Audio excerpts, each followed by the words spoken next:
Raiden to use a directional microphone also hidden on the facility. And once you have all these things, you can use the directional microphone to identify the pacemaker heartbeat that Ames has. So as you sneak onto the shell core, you need to have the uniform and the weapon to be able to sneak without anybody catching you. The next issue is a retinal scan, which is easily bypassed by just fucking forcing the guy's eyeballs into the scanner.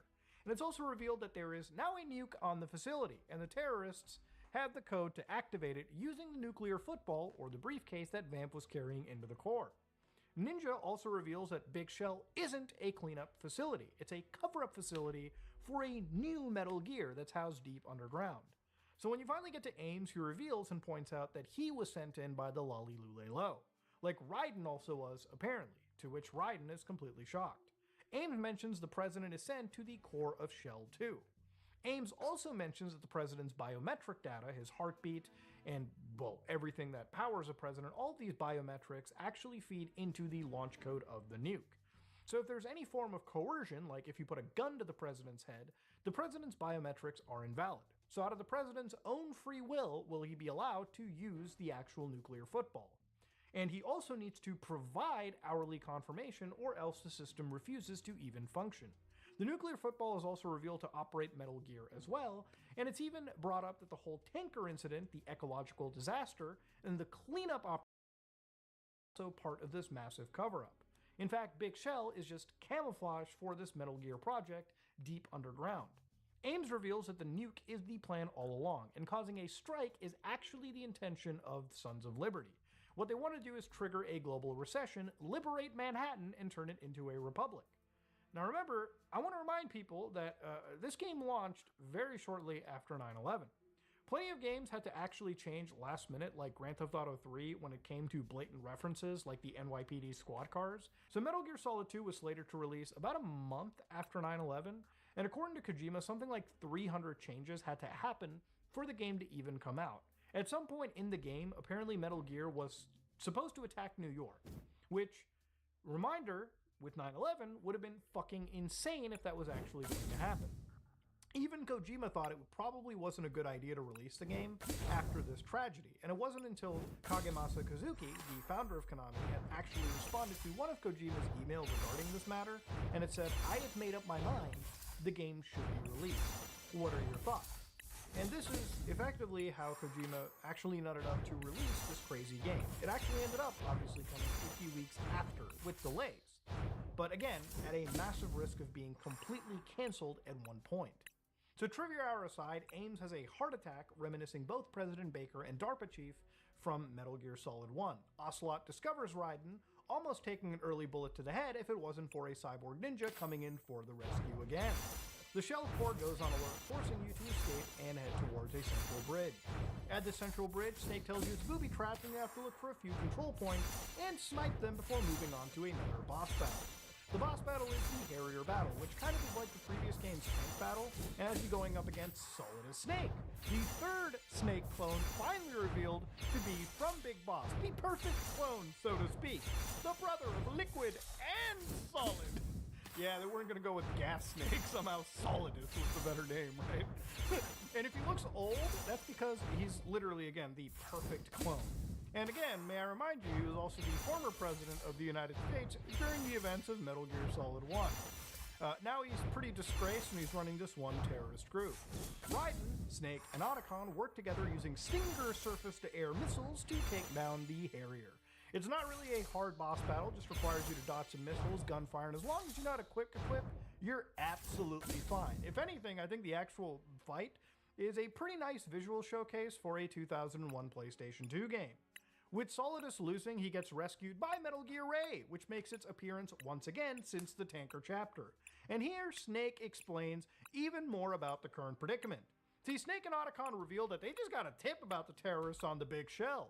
But Otacon actually reveals that his half-sister is on the facility, so for him this whole mission is personal. With no time to lose, Raiden needs to prevent a nuclear attack by actually rescuing the president. In the aftermath of the Harrier fight, you gotta do some minor platforming and careful maneuvering to make your way to the other half of Big Shell. And once here, you reach the Shell 2 core, you come across Olga sharing her doubts about Ocelot. So before you rescue the president, you have to actually kill the electrified floor leading up to him, in a manner similar to, once again, Metal Gear Solid 1. So you have to take a floor below to a flooded section of Big Shell. And this is where swimming gets introduced very briefly into the franchise. And while the sequence is short, I want to remind people I hate water level. I don't really understand the point in a lot of these games, especially Metal Gear Solid 2, where the water levels are effectively 15 minutes of actual gameplay. They really serve as more of a hindrance. Like, you play any platformer, and it's actually the levels I think people hate the fucking most. It's like a monkey wrench in the form of perfectly good movement systems that you've basically been playing for hours on end. That said, it's really not the worst, like, provided that there's some fucking mines that you have to dodge. You have to go down for a little bit, find a Nikita launcher, and shoot a remote-controlled missile through a vent, navigate it a bit, and hope to God the president isn't fucking dumb enough to run into the actual missile, which can happen, even though the missile runs at 2 miles an hour, and there's no reason why somebody like him shouldn't just fucking kneel to the ground. So upon meeting the president, he reveals the country is not controlled by him or even people, but rather a shadowy organization known as the Patriots.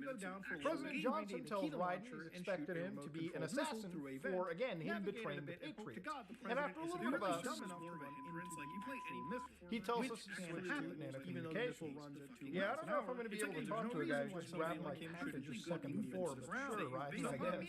So Johnson hears from Raiden that he's actually put the launch codes in his own free will, and in fact, all he wanted was to see power.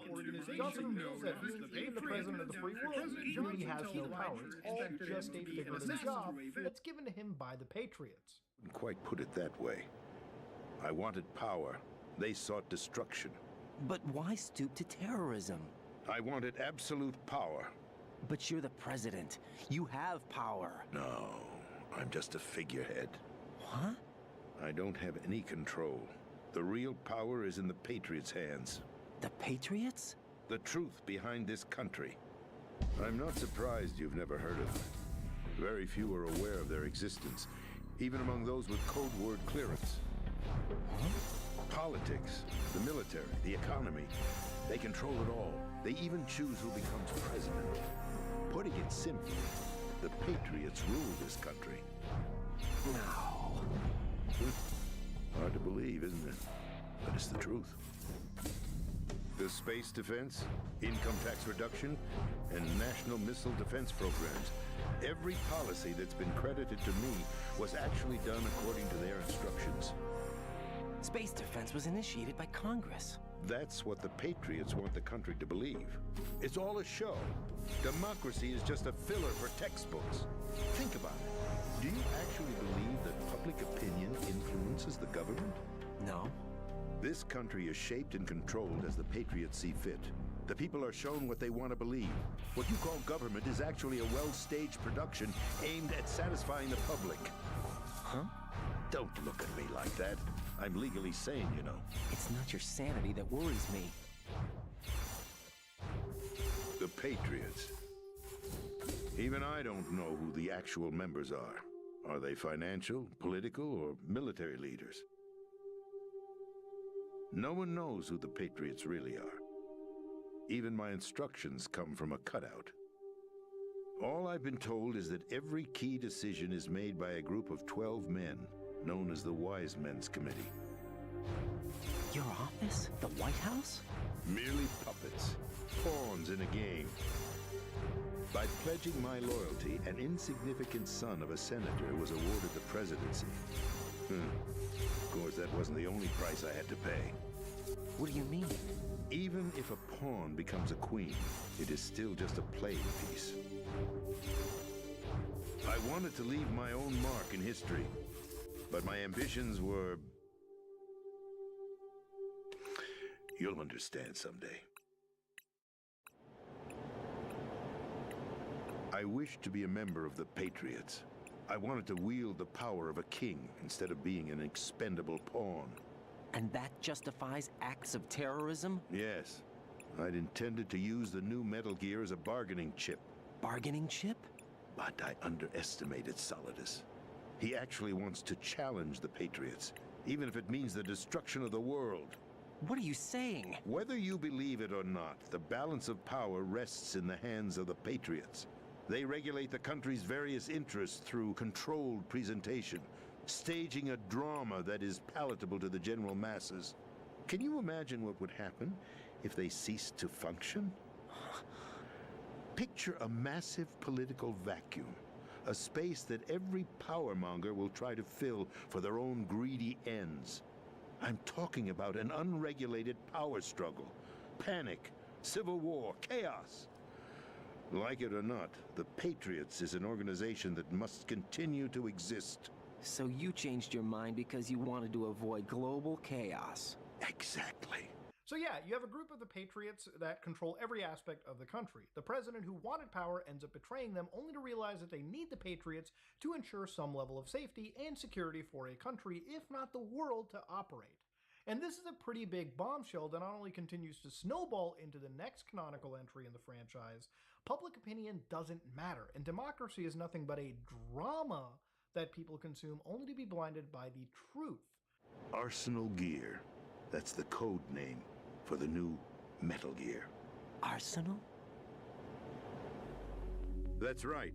Arsenal. We're talking about an impregnable fortress carrying a load of over a couple of thousand missiles, including nuclear warheads, all protected by a horde of mass-produced Metal Gear Ray units.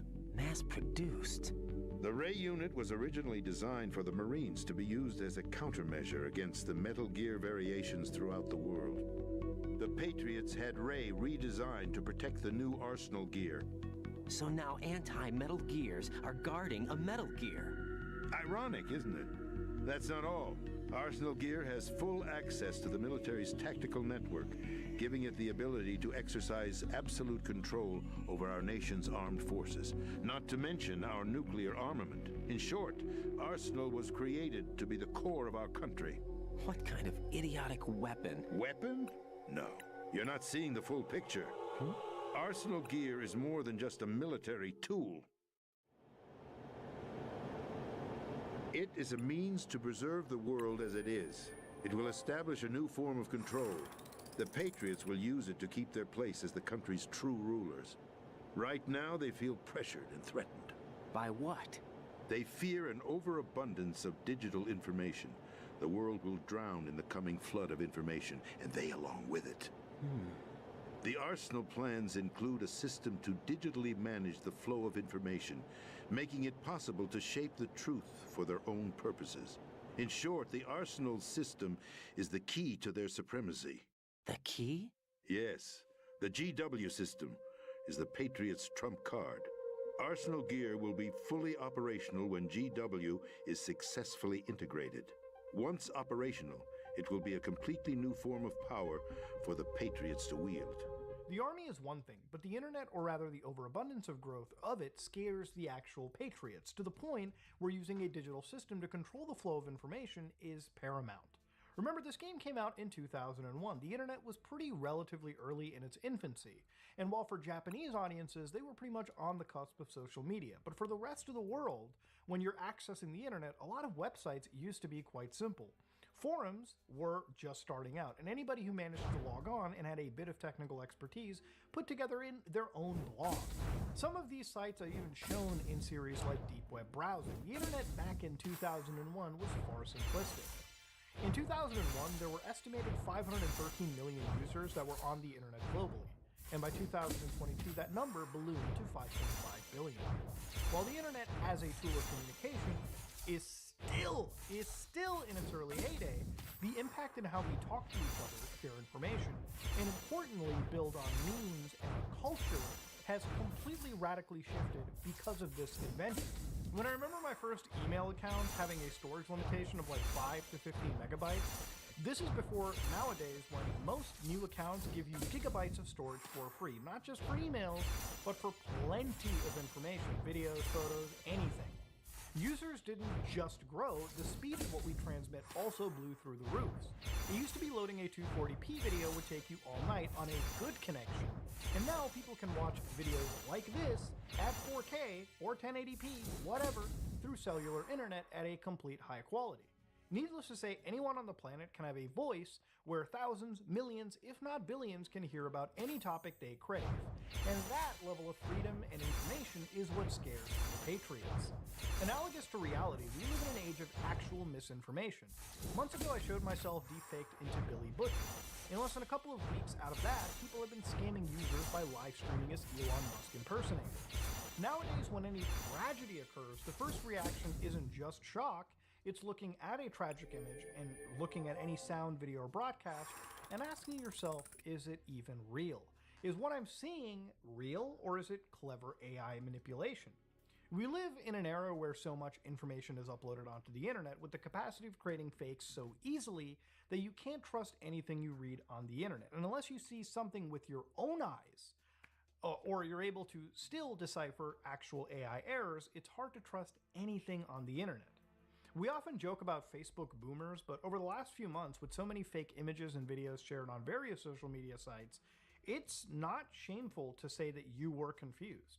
Because this technology has advanced so rapidly in the course of the last couple years, we went from Will Smith eating spaghetti to people looking at convincing fakes of election voter fraud in a matter of just years.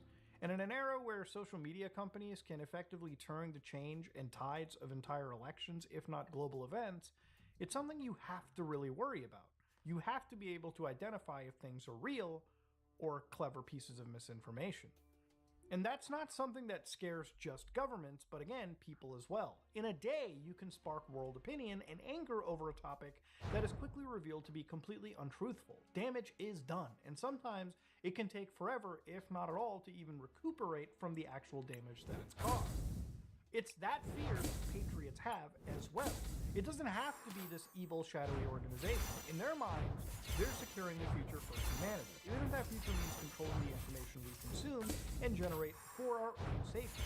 In a more adult-oriented fashion, South Korea is kind of a leading country when it comes to criminalizing deepfake technology when it comes to producing adult content for individuals targeted in their country, right? So for instance, when it comes to South Korea, a lot of those Telegram group chats, some that I even actually covered, where again, if you were sharing or saving and watching that material, you could face up to 3 years in jail or be fined around $22,600 or 30 million won.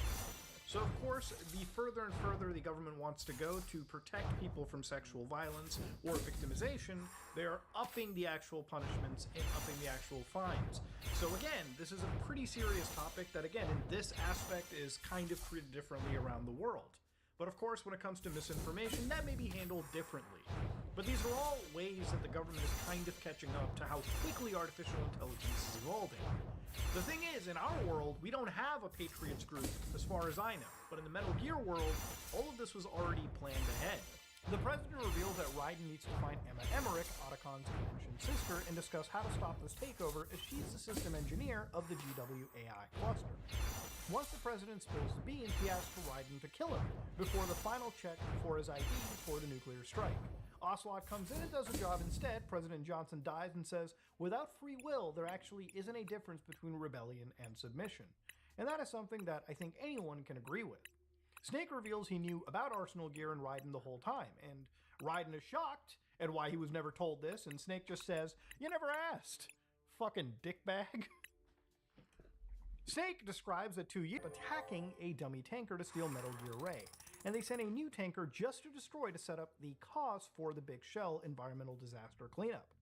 Everyone on that tanker was actually just an unwilling pawn used by the Patriots to further their own agenda, and it really speaks to their actual effectiveness. Otacon tells us Emma's field of expertise is neural artificial intelligence, which explains her working on Arsenal Gear and its systems. So here the next step is to rescue Emma, and you gotta go down to the flooded chamber and swim through it until you get to her location in the shell core. On your way, you're gonna end up fighting Vamp, who apparently can sit and walk on water. Fighting him is so easy, since you can actually just cheese him by hanging on a railing, having him slowly walk, and beating the absolute shit out of him until his actual stamina runs out. As you meet Emma, she lets on a bit more about GW and Arsenal Gear, and the next session has you doing the most inane babysitting in a game that I've ever played. I've seen people complain and bitch about Ashley from Resident Evil 4, But honestly, like, how bad is that when you can stuff her into a goddamn dumpster as you clear out the freight? So you'll have to make sure you use the coolant spray to spray anything away before, you know, the Highness over here, the Royal Highness, loses her shit. Anyways, you end up bringing her all the way to this strut fence, where you then have to snipe drones, claymores, and soldiers as she slowly walks her way around to the... That can corrupt Arsenal Gear's operating system. We need you to... This is my program. What? Why did the president give it to you? Huh? Did something happen to the president?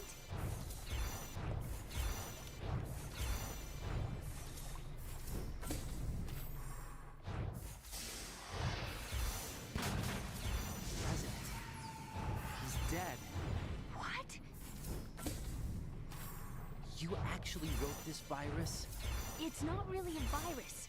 It's more like a worm cluster. It's actually a delayed effect autonomous program that's designed to invade GW's cerebrum and render its nerve connections useless. You know what GW is? Of course. I created it. Huh? You look surprised. Well, Cat got your tongue? I'm sorry. How about the Patriots? Ever heard of them? Yes, but I only know what I've been told. What you know? Sure, but it's hard to put into words. Right.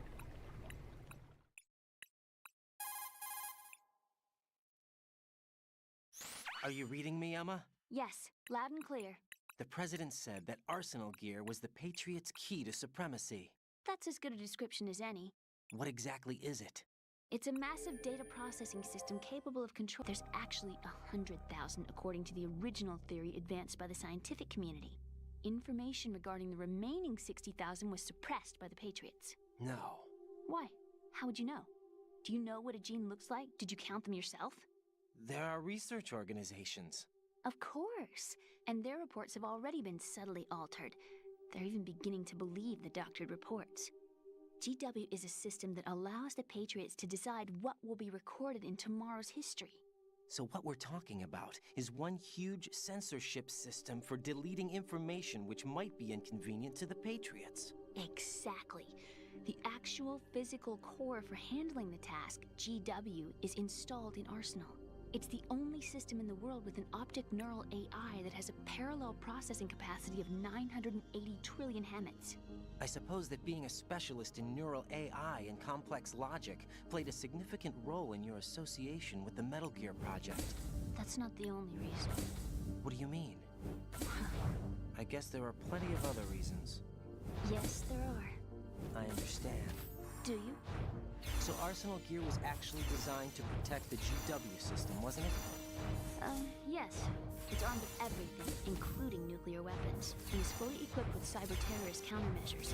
Physically and logically, it's the ultimate fortress for housing GW. But is the AI actually capable of controlling everything? No. GW is only the system's core. It's only for deciding what data is stored or deleted. The actual subsystem for executing the task exists within our social structure. What? Do you remember the panic that gripped the computer industry prior to the end of the century?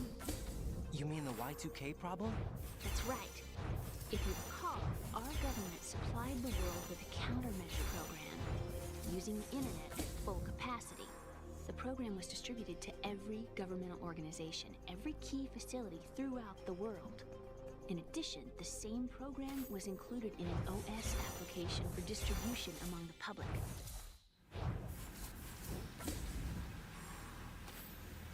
Let me guess. The Y2K countermeasure contained a program designed by the Patriots. Yes, and everything supplied from that day onward contains the same program. Impossible. Do you know how a computer operates? Do you really know the basic principles on how data is exchanged? Nobody's aware of it, but there's a subsystem in place, and it's about to be activated. Is that why Solidus wants to burn out every electrical circuit in Manhattan with a nuclear blast? Probably, but the overall system isn't actually complete. What? It still lacks the necessary factors for judging situations. I heard they were planning a major experiment in the next few days to provide complex data for GW to study. So instead of someone posting something that the Patriots didn't want anything to see, like for instance Solid Snake's name, they decided to have a system that controls what is posted and manipulate information digitally, outliving the control of human beings. Remember, humans have a finite lifespan. Data, if preserved right, really doesn't. So realistically, the last word anyone gets to have belongs to whatever is printed on digital media. It's kind of true in the sense that life is all one big game of telephone, and the old stories and folklore that we consume were probably initially more grounded in reality, but stretched to its point of complete absurdity as time goes on. There's a lot of stuff in folklore that you could probably find that feels so oddly connected to cultures visibly apart from each other that it really makes you wonder. I mean, I'm not going to say are dragons real, but if the world is talking about them, then maybe. I don't know. Could the alphabet have something like 30 characters? Maybe, if people were alive enough to pass that information on mimetically. But Emma's right, digital information outlives anything to do with biological restraints, and as we age, we forget and do interpret things differently. A computer file, not so much. And that's a pretty good point. Emma then touches on Y2K and brings up how the Patriots spread themselves to nearly every computer system as part of a massive patch. Now for Y2K, for anybody that doesn't know about this at the time, we all thought computers were going to go back to the year 1900. The way computer years were stored at the time at the turn of the millennium were either in 4 digits or 2, depending on what system you were using. Now if you're looking at 4 digits, it's fine, it's going to go from 1900 to 2000. But if you're looking at 2 digits, all of a sudden you're going from the year 1999 to the year 1900, 00. And people at the time thought that this was going to cause financial distress, destroying, maybe even completely overwriting aspects of history and recorded signs or recorded data. It became a point for people to doomsday prep, and in the end, nothing reaching their maximum value of 2,147,483,647. This caused emails briefly to be stuck in transport queues if those systems weren't updated to mitigate that issue, which again, for most systems, wouldn't really be a problem. Another fun issue is Unix systems that refuse to update or will crash. However, Emma explains that the government distributed patches and orchestrated operating system updates in the universe that allowed the Patriots to gain control with access to every system worldwide. Now, obviously, this is where you're going to have to suspend some disbelief. Apparently, the Patriots have this global backdoor in everything. And even if Raiden questions it, Emma even asks him, do you even know how computers work? Like, well, what are you trying to say, bro? Like, she clearly tells you. Alright, stay in your lane, pal. Now, Emma launches a virus against GW that obviously doesn't kill it, but seriously starts corrupting it the moment you step into Arsenal Gear. How do you step into Arsenal Gear? Well, you apparently get betrayed by Solid Snake and the ninja who turns out to actually be Olga Gerlukovich. So yeah, it's a weird, again, massive curveball that you get over here. And again, Raiden doesn't really know it at the time because he's basically just been questioning reality up until this point. And you can't really blame the guy when nearly every single person obfuscates information from him. Anyways, he gets completely knocked out, and this triggers the final real section of the game, which is Arsenal Gear. And once you get down here, you're stripped of effectively everything. And you'll be tortured reminiscent to how you were tortured in Metal Gear Solid 1. And this is where you meet your dad, Solidus. And in this, you get backstory from Solidus. He actually was your dad, technically, adoptive-wise at least, because Raiden was a child soldier in the Liberian Civil War. And yeah, if you're wondering how this guy was this good so far, it wasn't just virtual reality. I guess it was latent child soldier tactics carried over because he trained from one of the greatest soldiers ever, at least the perfect clone of Big Boss. So yeah, this is a father-son relationship now, and, you know, Raiden has, I guess, a bit of veteran status, much like everyone else, even though the player, up until now, didn't really know it. But obviously, this all turns out to just be a little ruse set up by Olga and Snake to get you onto Arsenal Gear, and she'll end up freeing completely naked. Anyways, to move on forward, since Arsenal Gear, or rather GW, has been hit with malware the likes that Virus Investigations hasn't even seen before, Raiden starts encountering some really weird shit. And this is where the game gets, and if you're paying attention, his codec image starts to glitch up. Even the audio indicates that their sky may not be all the way there. Now, as you sneak through Arsenal's jejunum, how do they name these? You'll get a bunch more codec calls, and the kernel tells you to kill the game's console power completely, telling you that it is in fact a game.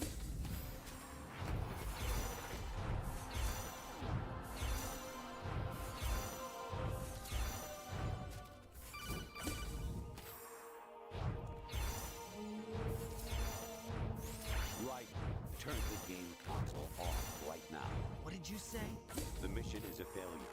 Cut the power right now. What's wrong with you? Don't worry. It's a game. It's a... In another call, he shows footage of Metal Gear 1, giving the first game's dialogue. And there's a whole set of these calls, like I think it's about 10 to 15 minutes of these, where I have to admit I have a real bad habit playing some of these games really late at night. Now, if you're playing this game at like 11 o'clock, everything's dark, and this shit starts happening to you, it can feel like an actual gaming creepypasta the moment somebody in the game starts actually breaking into the real world. But it was like they were intimate. I'm sorry. Sorry to bring this up during the mission, but... The unhinged I Need Scissors 61 call. I hear it's amazing when the famous purple stuffed worm in Flapjaw space with the tuning fork does a raw blink on Harry Carey rock. I Need Scissors 61. And there's some point in the call where he just looks like an actual skeleton. So clearly the AI involved here is fucking up. Because remember, you've never seen Colonel Campbell. This guy is most likely the Patriots talking to you the entire time. And the entire infection that GW caused has basically made the AI glitch in terms of its processing. But this is something the game reveals to you a bit later on as you get towards the end. There was actually even one point in my recording where I sure I wasn't gaslighting myself, where this one girl just shows up and she's just modeling. Like, apparently the actual cameraman just went up and like started fucking with her, and you can even see it that she's just like, you know, she's just playing along. I actually think this is an entirely unscripted moment where like she probably wanted to be left alone. But they just wanted footage of this girl for a Soliton radar meme at some point. That's just my headcanon. I'm sure she was contracted and paid pretty well for this brief introduction into this lifelong gaming franchise. So at this moment in time, you meet up with Snake once again, who is completely dressed up, gives you your equipment, gear, and tells you to fight the Arsenal Tengu. He also does a pretty cool thing where he points out that he doesn't need ammo because he's got that bandana for the infinite ammo. Oh, fuck you.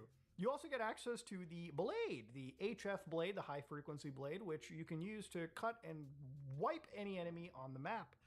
You know, it gives Raiden a sort of signature, you know, katana that you've seen later on into the franchise.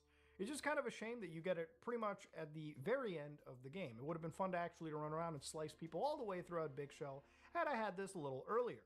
With Olga dying, so Raiden has to carry on the actual tradition with the blade. Now, of course, at this moment in time, once you fought through the Arsenal Tengu, you then have to fight off 20 Metal Gear Rays back to back. Now, thankfully, these aren't resilient like Rex. You can usually take them out with a couple Stinger missiles. This boss battle is probably the hardest boss battle that you will experience in the game if you're playing on the hardest difficulty, by the way, okay? I played on normal, and yeah, you'll pretty much have to be on top of getting rid of these things as they appear. But yeah, the Ray battle is pretty much a test of skill. And this is one where I think, you know, I'm going to give Raiden a bit of props over Snake. Snake took down one Metal Gear. Raiden took down multiple amounts of Metal Gears, all within a fraction of 20 minutes. Now, one thing I don't know if Kojima tried to like retcon this, but I don't know. I thought because Rays were mass produced at the time, they probably were like less durable than like the original Rex, which is what these Metal Gear Rays were designed to kill. But the one Metal Gear Ray that you fight in MGS4 pretty much is infinitely more durable than whatever you're fighting over here. So I thought it was interesting when I was like looking through my notes and researching for all this and just plugging that connection together. Yeah, Raiden had it pretty easy because if he was fighting against Ray of Metal Gear Solid 4, I actually think he would have been squashed maybe 20 seconds into the battle.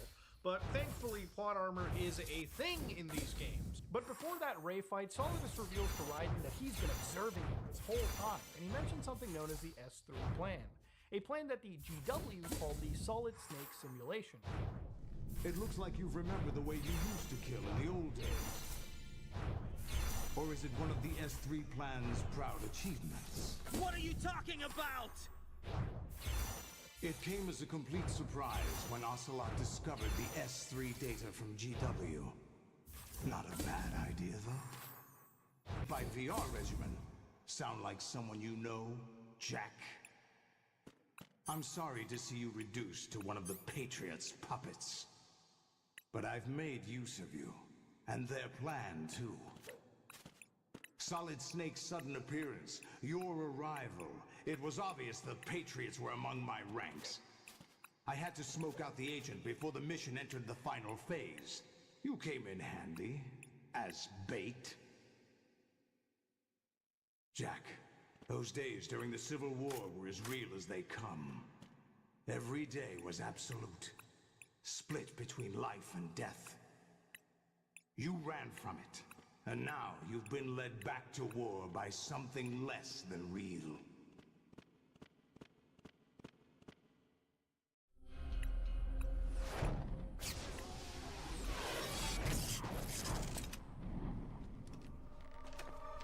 No more games, Jack. At least you know. There's no reason to keep you alive now.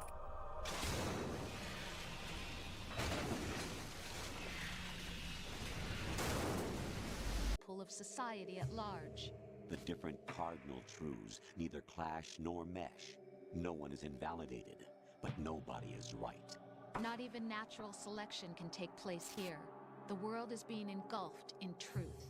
And this is the way the world ends. Not with a bang, but a whimper. We're trying to stop that from happening. It's our responsibility as rulers. Just as in genetics, unnecessary information and memory must be filtered out to stimulate the evolution of the species.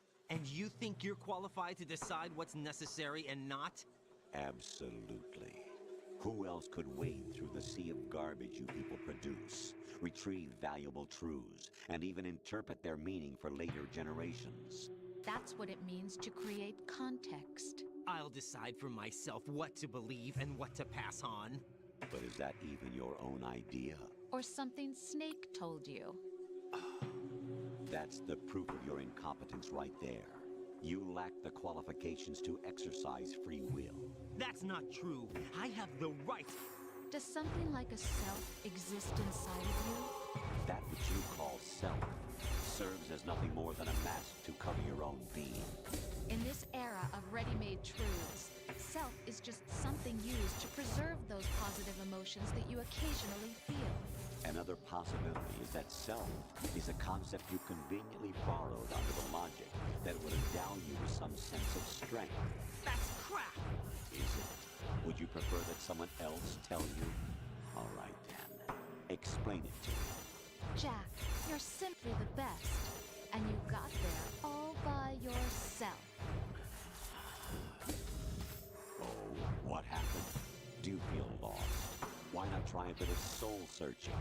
Don't think you'll find anything, though. Ironic that although self is something that you yourself fashioned, every time something goes wrong, you turn around and place the blame on something else. It's not my fault.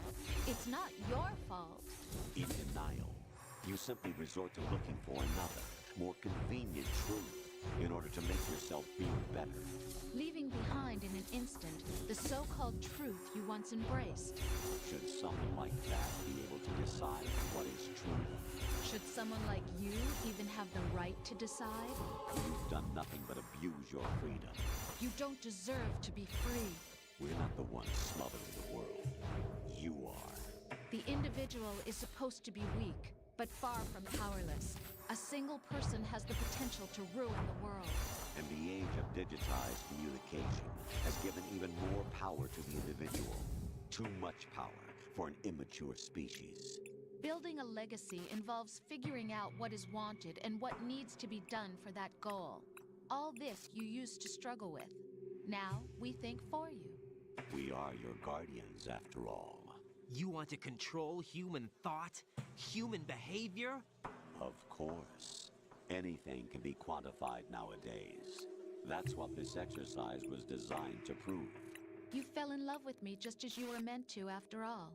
Isn't that right, Jack? Ocelot was not told the whole truth, to say the least. We rule an entire nation. Of what interest would a single soldier, no matter how able, be to us? The S3 plan does not stand for solid snake simulation. What it does stand for is selection for societal sanity.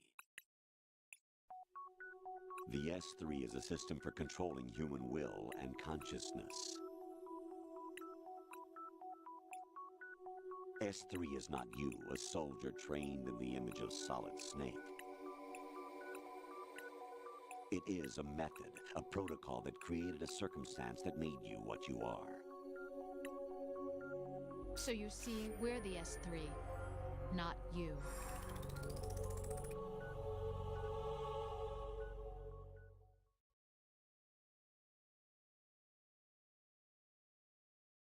What you experienced was the final... That's crazy. You heard what President Johnson said. The Arsenal's GW system is the key to their supremacy. The objective of this exercise was to establish such a method. We used Shadow Moses as a paradigm for the exercise. I wonder if you would have preferred a fantasy setting. We chose that backdrop because of its extreme circumstances. It was an optimal test for S3's crisis management capacity. If the model could trigger, control, and solve this, it would be ready for any contingency. And now, we have our proof.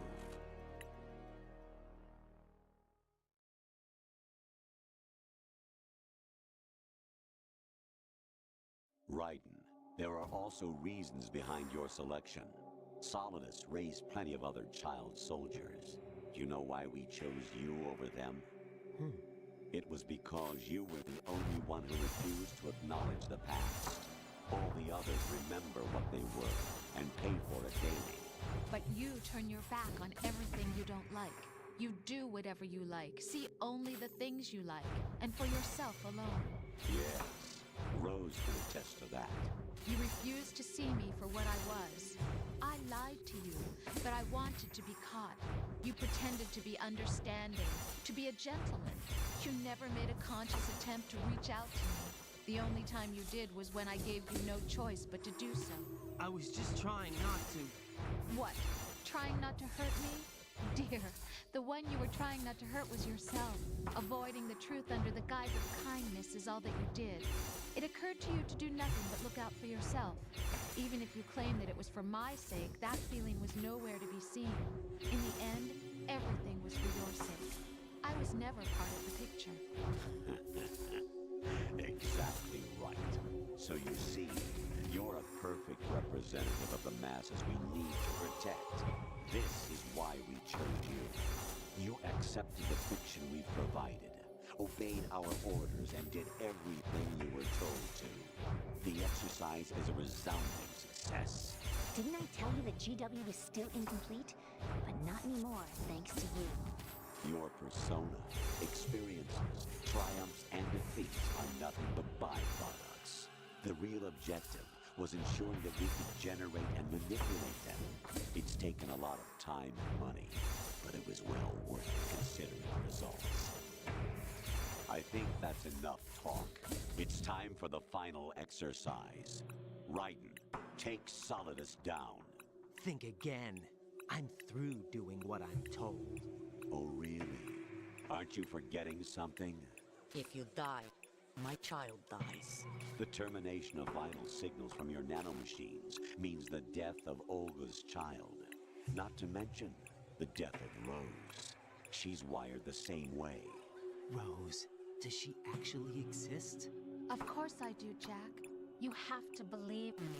Damn! It will be a fight to the death. Solidus at least wants you dead.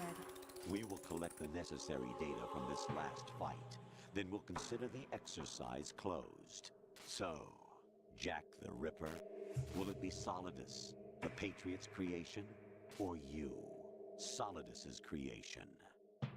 Our beloved monsters, enjoy yourselves. Like the last game, genetics played a huge role in being a casual factor for the determination of many of the previous game's characters, but genetics are, again, a set of rules passed on biologically by parents. Metal Gear Solid 2 decides to take Darwin's theory on genetic engineering in the same way. Our genes don't contain records of our culture, religion, and man-made inventions. The global financial institution, for example, is one of mankind's greatest social inventions. Law, the rule of law, democracy, the Constitution, various government systems, these aren't in our genetic information. This is not information we store in our blood, but it's rather something we store in our mind. And these are all tools that we have created, refined, and passed on through hundreds of years. Whether it be word of mouth, scholarly teaching, we ensure that these aspects of our society, what we hold near and dear, are passed through generation and generation. And we ensure that they're passed in a way where it's not corrupted. Where MGS2 was so profound is in pointing out the world we're in today. Kojima's future predictions can be kind of a bit of a hit or miss when you have him talk about things like, for example, nanomachines in MGS4, a scientific concept that's possible in theory, but it ultimately gets so overused to the point that it can be downright comical. It's not that nanomachines were impossible. I'm sure in the future injecting microprocessors into our bloodstreams and regulating basic functions could be possible maybe 10-15 years down the road for the military, but not in the technological future of 2014 that Metal Gear Solid 4 took place in. And it's not even going into the parasites and iDroid fuckery that permeated through the 1980s in Metal Gear Solid 5: The Phantom Pain. The Patriot's AI wants to take the massive information we generate and sift out what's useful versus the information that is so apparent on the internet. Much like genetics, only the truthful gets weeded out.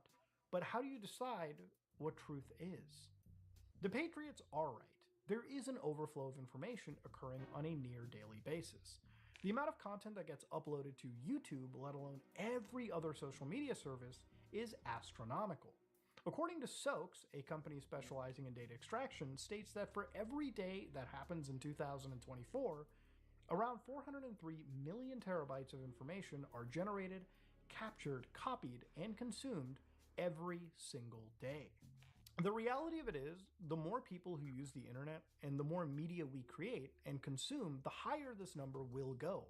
The Patriots, or if you want to look at it as more analogous in our world, wouldn't enjoy the prospect, or the elite wouldn't enjoy if the average Andy, the average person, would have unfettered access to the internet and the ability to document and talk about any world event as it's happening at any time is something that can be kind of a double-edged sword.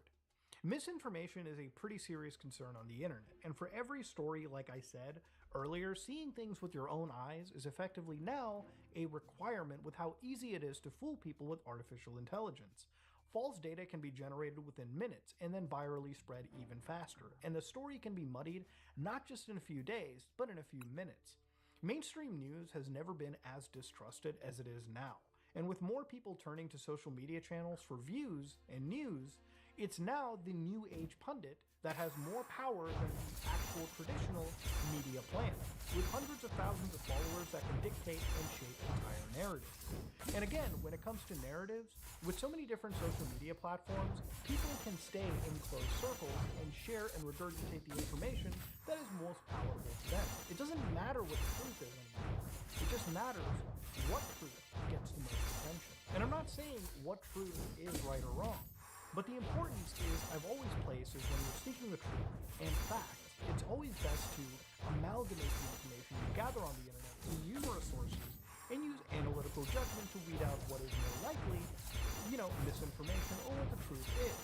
Sometimes when a story happens, it's best to wait and look at various sources and delineate the common facts, usually, to understand what the truth can be.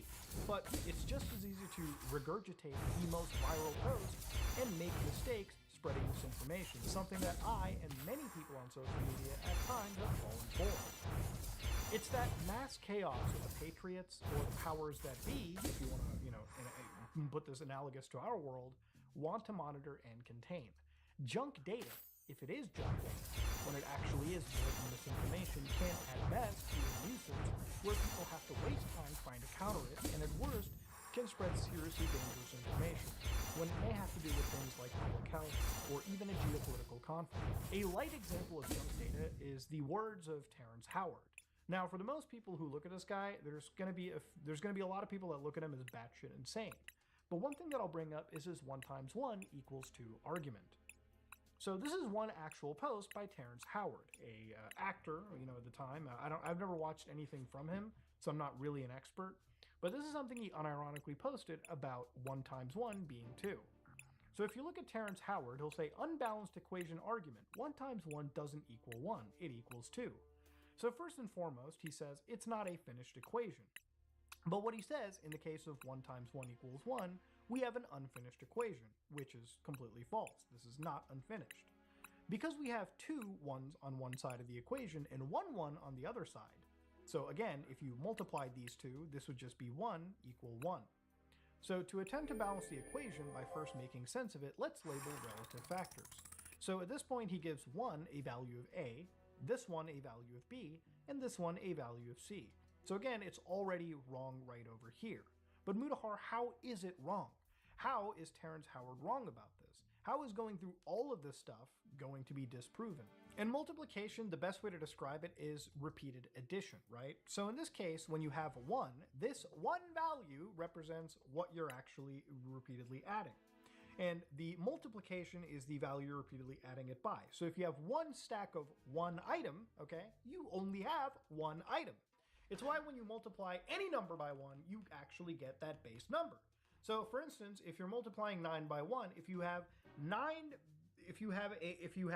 1 stack of 9 items, you will only have 9 items. If you have 2 stacks of 9 items, you then do 9 plus 9 equals 18.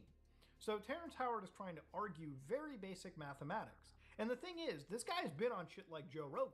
And of course, when you look further into this actual analysis, something that I would say 80% don't do, he starts going and talking about godlike figures like the Anunnaki and sky people and all this shit, okay? Apparently 6,000... as if human beings didn't figure out how to repeatedly add shit together. Again, this is just one level of goofy misinformation. But you see, I wasted my time trying to actually correct it, trying to bring this up for anything. When you go down, he starts talking about if 1 times 1 equals 2, 1 times 2 equals 3, 1 times 3 equals 4. Like he's inadvertently fucking up basic mathematics right here. And the thing is, depending on what hub box of the internet you're on, some people may consider this shit to be actual truth. It's whatever is most palatable, not something that is actually the objective truth.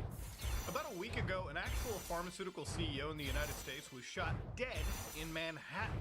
And of course, with this came an overabundance of actual information. In fact, an entire video that you can watch is available right here to view on Wikipedia, a CCTV footage showing the assailant firing off multiple rounds from a 3D printed Glock.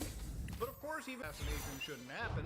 But on the other hand, you won't find anybody, including me, really crying for a CEO that's probably contributed through their actions for the deaths of several people, several hundreds of people, if not thousands, with denied claims and whatnot. Of course, I haven't jumped into that data, but again, when it comes to any CEO involved in such a predatory industry, I personally do not care. It sucks, but I can't be shedding a tear for it. And I don't think many people are, because honestly, this wasn't really even a culture war issue, it evolved into an actual class issue.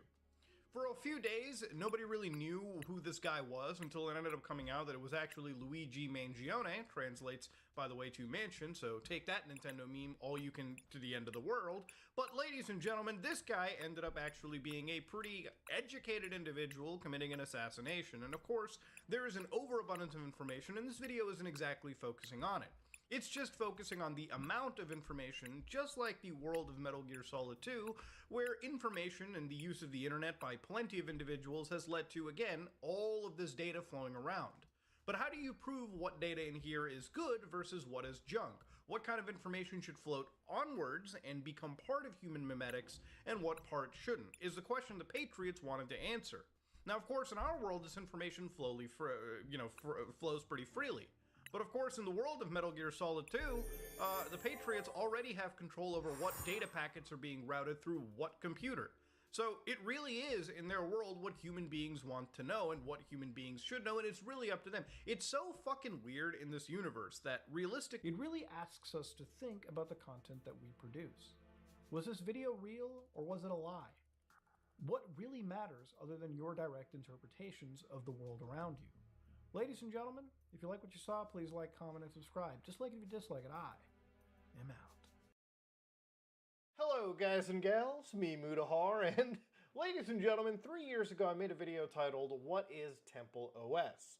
Now, Temple OS is an operating system, also referred to as God's operating system, the operating system that exists because God spoke to its chief sole programmer and basically guided him on a vision quest to create his own operating system.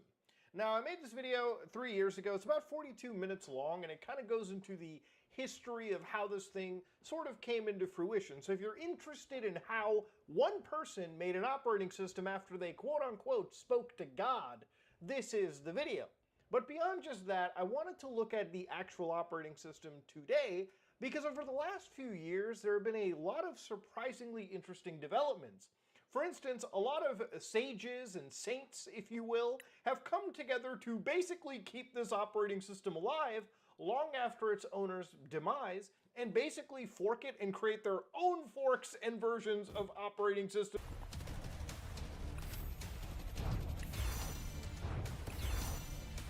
There's 4 ways that this is gonna play out for Javier. If he is telling the truth, maybe he can help save the world. Or the world can maybe save Javier, because if he is trapped like he says he is, he's gonna die very soon. If he's not telling the truth, he will either make a lot of money or he will get caught and shamed. These are the only options left for him now. In 2021, Javier starts posting his first few videos on TikTok. It seems like warnings for us.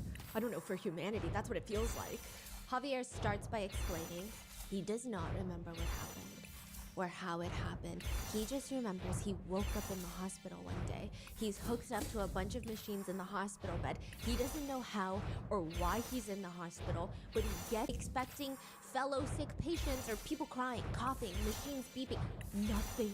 It's dead silent. He starts getting freaked out because what do you mean nothing and nobody is at this hospital? How is he completely alone? How is he even in the hospital to begin with? How the hell is that possible? He runs out the hospital, same thing. Streets are empty. There's not a single person in any of the businesses that are nearby. There's cars parked. Nobody's in them. They're cold. If he touches the hood, they're ice cold. They haven't been on or running in a very long time. What the hell is happening?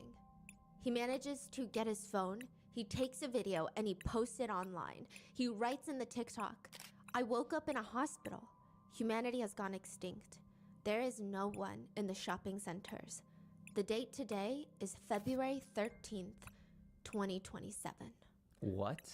From there, Javier starts posting TikToks of all these empty streets. Every time he's walking around in a public place, it's completely empty. You don't see a single person. You don't even see a shadow of a person. The stores that he's walking through are completely empty. He posts empty hospitals, airports. He even goes to a police station that's completely empty, finds the keys to one of the squad cars, gets inside. I mean, of course, netizens are going crazy with these viral TikToks. They're very skeptical, honestly. Some are enjoying it for what it is, which is entertainment, but others think that he's playing tricks, right? Maybe he filmed this during the pandemic and he's just now posting them like a year later. Or perhaps he goes to all these places super early in the morning to film before the city wakes up. So yeah, I mean, obviously nobody is there, which leads Javier to leaving these secret packages in tourist-heavy spots. He's trying to prove, because he's like, I read your comments. I'm from 2027 and nobody is here. In order to prove it to you, I will leave a package somewhere very secretive. He goes to a tourist-heavy spot, leaves a package, nobody is there. Fellow netizens will go to the same spot, it's filled with people, and the package is there. Wait, I don't get it. If he's from 2027, in 2021 or 2022. Yeah, nobody knows. That doesn't make sense. The timeline is not adding up, right? The timeline isn't making any sense, yes, Yeah. but Javier is like, for some reason, it's happening. Other things Javier has done to try and convince the internet that he's from the future is going out during the night to show that he's not just out during the early morning hours. He also has gone to highly secured locations, historic landmarks, hospitals, airport backrooms, stadiums, medical labs, usually places that a random person cannot just walk through for fun or for filming or just to take a look around. He's even walked into a Mercedes dealership, taken a key, or maybe it's explained that he's friendly with authorities, or maybe he's part of the authorities, maybe he's a cop, and he has the ability to get clearance to go into these locations. Or who knows, maybe he's a game developer who's capable of CGIing everyone out of scenes, and this is part of a game that he's working on, so he's testing it out and generating conversation for his future project. That could make sense. Is he still doing it today? Yes. Really? It's been going on for years? Yes. Wow. But it just can't be true, right? That Javier is from the future, because nobody is from the future, right? August 10th, 2024, 6:45 in the morning, there are at least 5 Miami-based paramedics in the area. That's not even including the other authorities, the police. Just paramedics surrounding this little blonde woman. She's laying on the pavement, shirtless. And she tells them, the aliens. One of the paramedics leans down. Excuse me? They're coming. They're coming, they're coming, they're coming, they're coming. What? I'm from the future. I'm a crystal ball. It's from the future, right? I mean, how does one die and come back to life like that? But more importantly, just a block away from where she was claiming that the aliens are coming, there are 2 people who have been killed, and they're not coming back.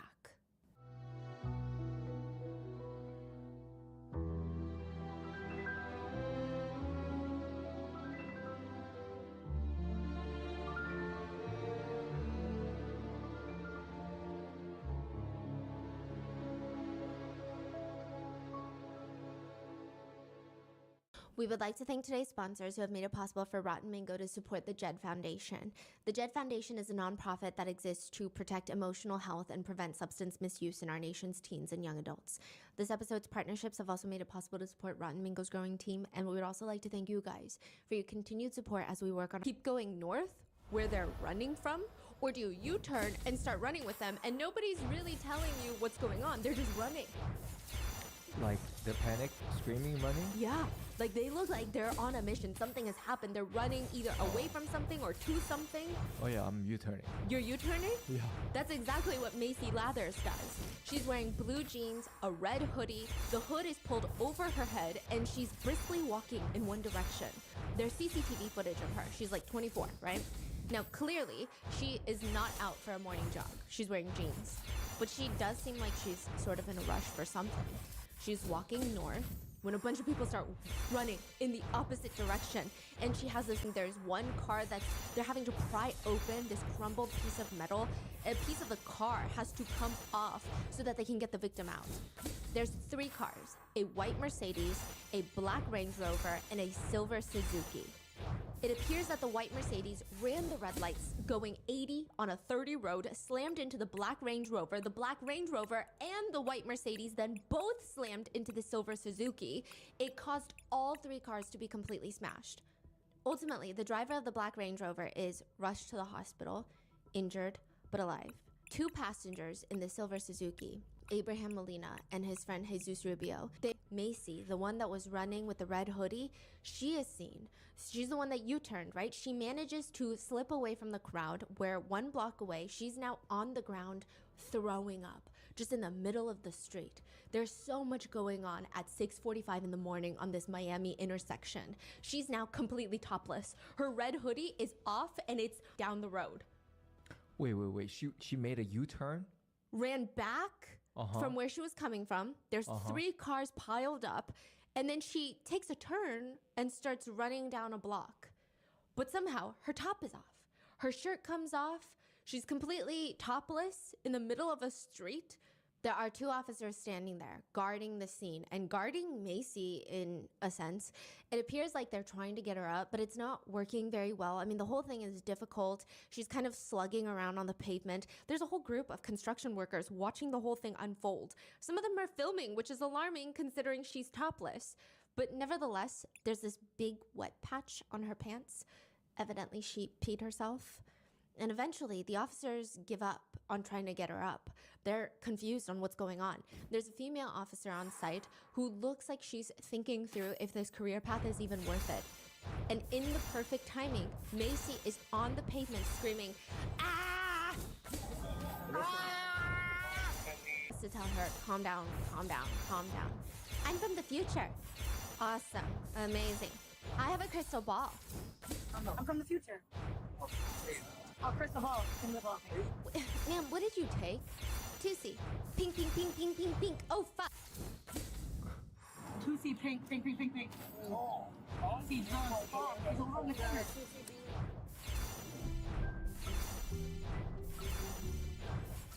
You know those cute PowerPoint videos that your phone makes with the old photos that you come across every few months? I get the cutest little videos of my nieces when they were like 1 year old and they started crying and I started crying.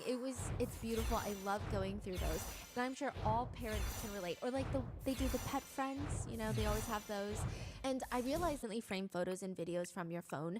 It's incredibly easy to set up. All you need is the Aura Frame and Free app, Wi-Fi, and you automatically get free unlimited storage, meaning you can upload photos from your phone to your Aura Frame. But you can also have your family or friends or whoever you invite to also share photos and videos that will instantly appear on your Aura Frame wherever they are in the world. I think this is so beautiful for long distance friendships, relationships, or if your kid is going to college, this is kind of perfect. No memory card required. Aura Frames is a fantastic option for the holidays as well because you can personalize and preload an Aura Frame and the person receiving it has the option to make it their own, keep it how it is, or invite you or your other loved ones to continue updating it. Plus, once you buy the Aura Frame, there is no membership required to use it, no strings attached. We actually have an Aura Frame upstairs where it's connected with my sister. So when she takes pictures of the girls, it'll come into our Aura Frame as well. So we can see it if we're not always with them. And it just lights up your day. Save on the perfect gift by visiting auraframes.com to get $35 off Aura's best-selling Carver matte frames by using promo code ROTTEN at checkout. That's AURA frames.com, promo code ROTTEN. This deal is exclusive to listeners, so get yours now in time for the holidays. Terms and conditions apply.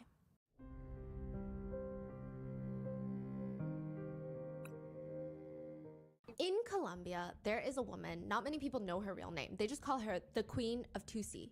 She is the head of this organization called La Empresa, which translates to the enterprise. They run the Tusi trafficking ring in that region, and it's a fully fledged corporation, if you will, with manufacturing, drop, and shipment safe houses that are connected by underground tunnels in that region. Each safe house is guarded 24/7 by men with giant machine guns, and typically nobody is allowed in or out unless they're part of the enterprise. Until a Vice journalist decides, I'm gonna go in there and film a YouTube video. Full body pat down. That's what it starts with.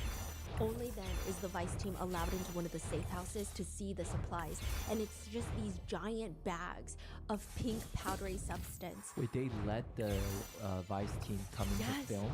Yes. Oh, okay. So it's not a secret filming. It's agreed upon. Yes. Okay. And there's just these pink powdery substances in bags called Tusi.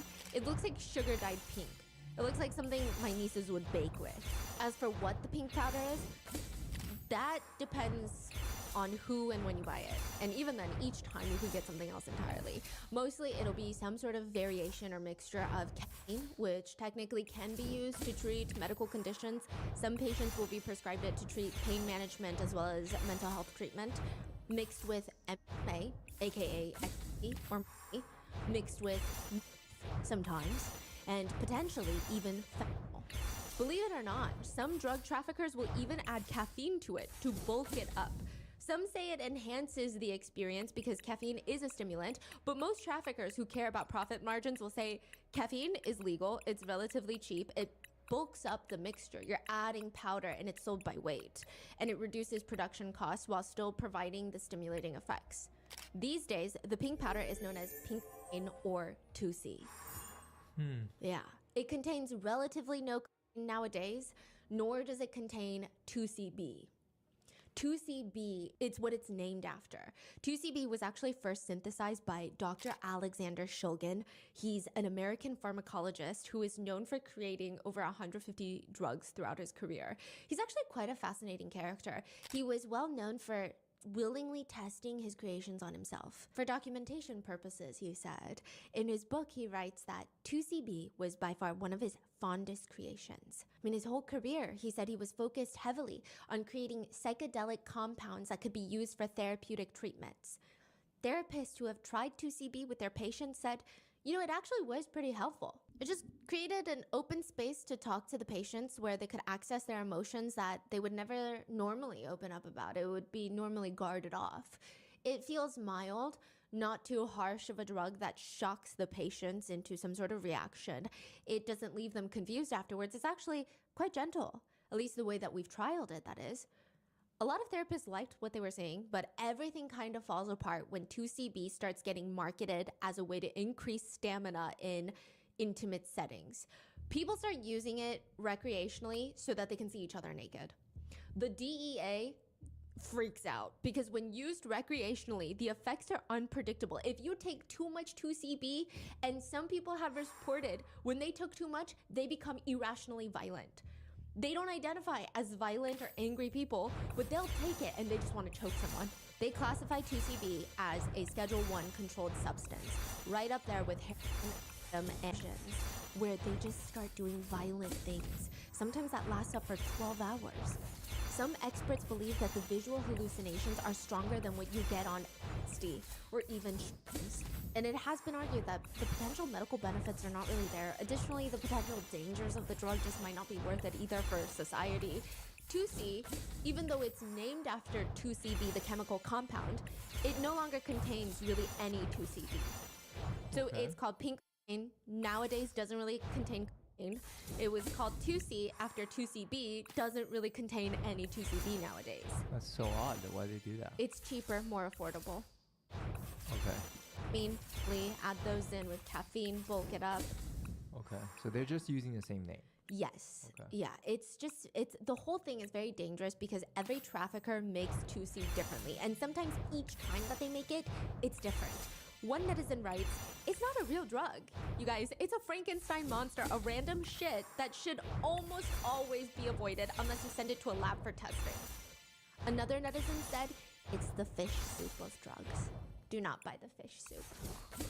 One of the cartel members states, 2C is like an explosion that has arrived in the world, and it's here to stay for a long time.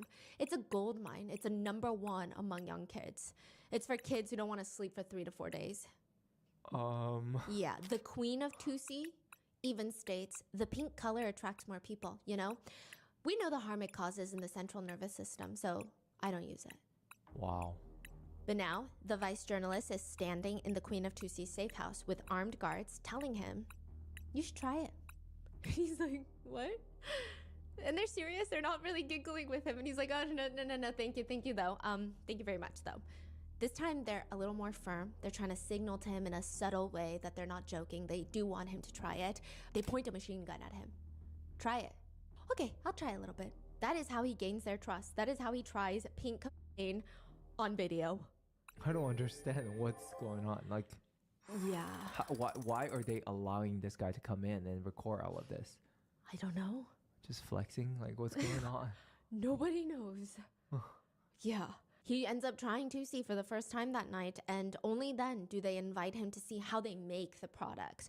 I'm not entirely sure what I was expecting, but I definitely wasn't expecting a cartel member to be in front of a stove with a normal pan, adding random dashes of liquid ketamine, sprinkling in ecstasy, food coloring, and then he would take his gun and mash up pills using his gun like a pestle. And at one point, the vice journalist asks him, "Have you ever thought about buying a professional grinder?" The quote-unquote chef stops grinding the pills with the back of his gun, looks up at the journalist. "What? No." He goes back to sauteing the now pink mixture on the stove using 2 credit cards as cooking utensils, just sauteing it. In his downtime, as he's letting it simmer, he takes hits from his pipe. It's crazy. Their operations, just this one enterprise alone, cooking on this stove, brings in $20 million a year from the pink powder. So you're saying the visual looks just like those movies? Yes. Like guns and credit cards and they're Yes. taking the hits at the same time. It's just like the movies. Just like the movies. Oh.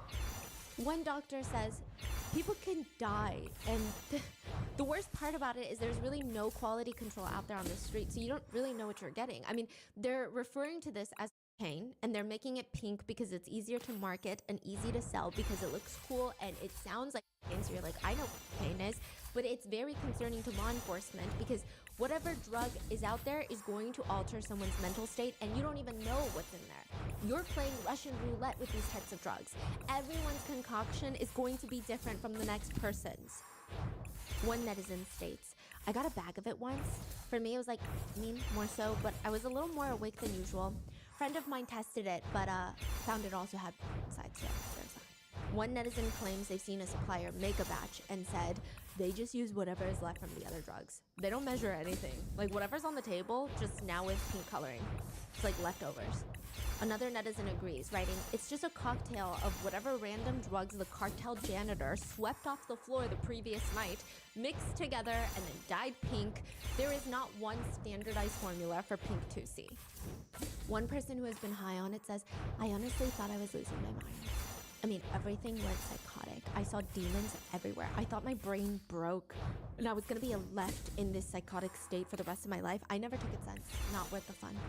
Another netizen says, "Same thing happened to me. It felt like time stopped and I was stuck in this single moment forever. And then everyone around me turned into demons. Everybody's heads all turned 180 degrees and looked directly at me and started saying, 'He knows. Get him out. He knows.' Like I had unlocked some unknown reality straight out of a scaring. I still have nightmares about it to this day. Wouldn't wish that kind of trip on any of my worst enemies." Another netizen writes, "I took it with my boyfriend. We quickly realized that it was going to be a bad trip. I couldn't formulate sentences. We were completely in a different dimension. And then he got super aggressive. He couldn't recognize me, started throwing around stuff and talking about weird things. At some point, he started choking me and repeatedly saying that he wants to kill me. I was glad that I could escape because he didn't recognize me and he wasn't going to stop.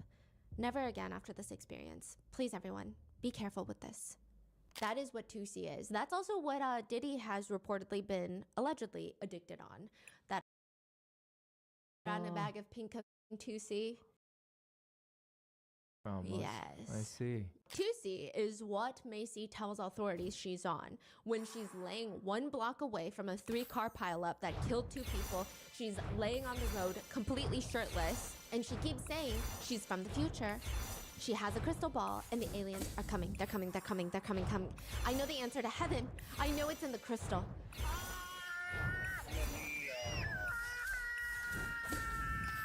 The construction worker that is around tells the officer she was trying to jump into someone else's car. What car was she driving? The white Mercedes, I think, down the block. She's the one that caused the accident that just killed 2 people, and now she's topless on the ground talking about a crystal ball. Eventually, when the paramedics come, she starts,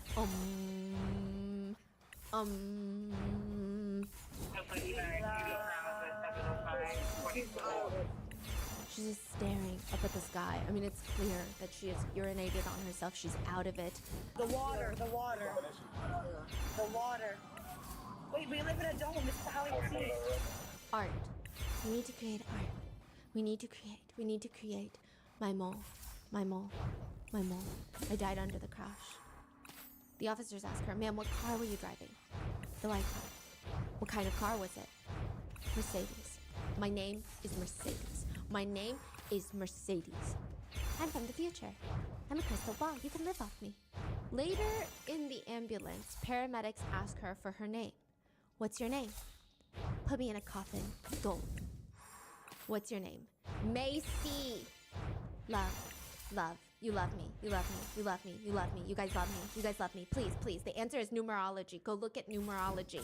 What's your name? Put me in a coffin. Gold. What's your name? Macy. Macy? Macy. Hold on. What's your last name, Macy? All right, Macy, do you know where you are? Yeah, I do. Earth. You're where? Earth. Yeah, we're all on Earth. Do you know where you are? What city? Oh, Miami. Do you know what happened? Do you remember what happened? Yeah, I died. She's laying there staring at the wall of the ambulance, I don't know, into the crystal ball, into the void, just repeating like a voice note on repeat. Pink 2C, pink 2C, pink 2C, go now, go, now, go, pink, pink. The answer is in the sun. Go to the sun. Go in the sun. The answer is in the sun. Look at the sun. Everyone lives at a different pace. The answer is in the crystal. Go. Go now, go.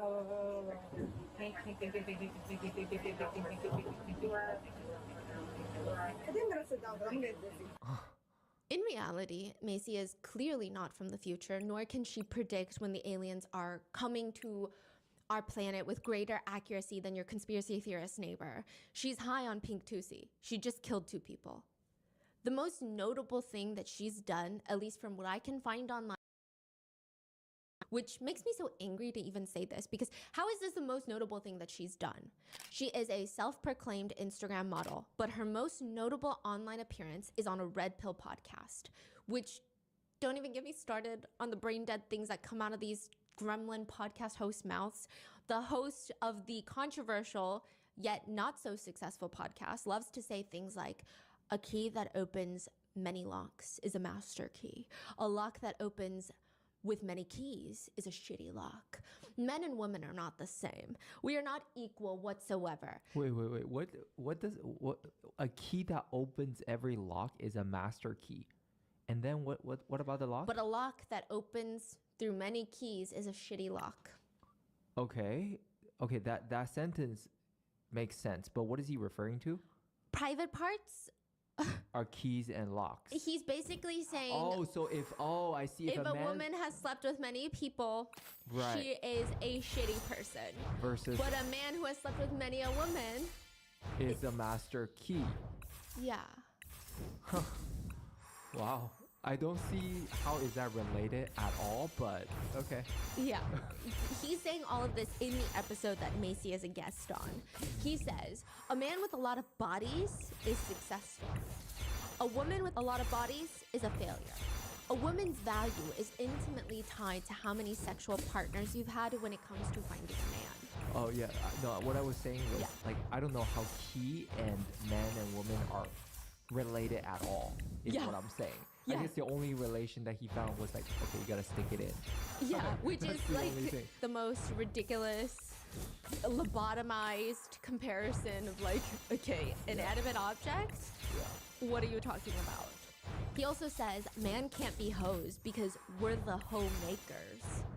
Women don't really have this concept of violence and how the world really works in general. Most girls don't know, and that's why most girls are not fit to be leaders. Men are better decision makers. Men are better problem solvers. They're the ones that create society. I can't really think of a female inventor in my head. Yeah, which to comment on that last thing, I can't really think of a female inventor in my head. Your stupidity is not proof of a concept. It's like very small, limited worldview. But regardless, he continues to yap hysterically and emotionally. Your opinion is irrelevant because you're not a man. The takes that these podcast hosts have are so overdone. Their whole job is to be a misogynist, and they're not even really good at that because it's not creative. It's just very dumb. But in it, Macy responds, my name's Macy. Macy. I'm 22. Where are you from?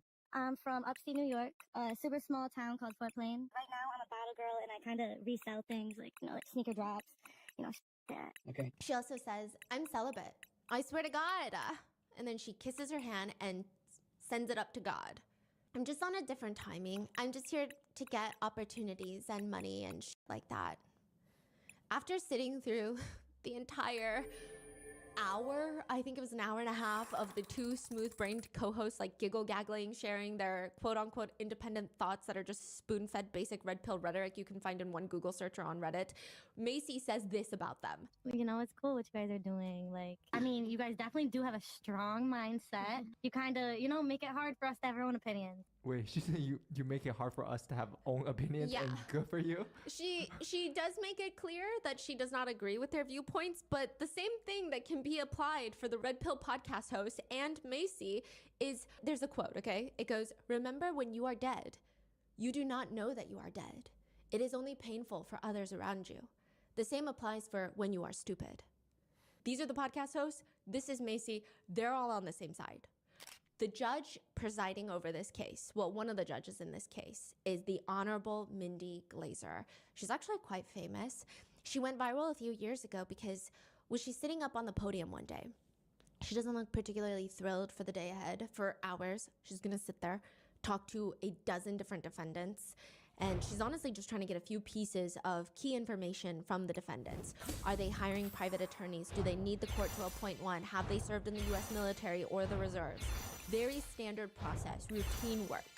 Defendant comes up to the stand in their orange jumpsuit. They get sworn in. Judge Glazer asks them a few questions. On to the next. It's like a factory line of people. Next up, judge reads through his paperwork. Arthur Booth. Charges include burglary, grand theft, fleeing, resisting arrest. Hi, Mr. Booth. How are you? I'm okay, ma'am. You actually have 3 arrest affidavits: reckless driving, damage to property, leaving the scene of a crash with serious injury. He looks confused. With no serious injury. I'm sorry, no serious injury. The bond on count 1 is $7,500. And she's about to read off the rest of the bonds, but she looks down at the paperwork, looks up at the defendant, Arthur Booth, and starts writing things down. Okay, Mr. Booth, I have a question for you. Yes, ma'am? Did you go to Nautilus for middle school? Oh my god, I was just looking at this case. F15-13303. Okay, Mr. Booth, I have a question for you. Yes, ma'am. Did you go to Nautilus for middle school? Oh my goodness.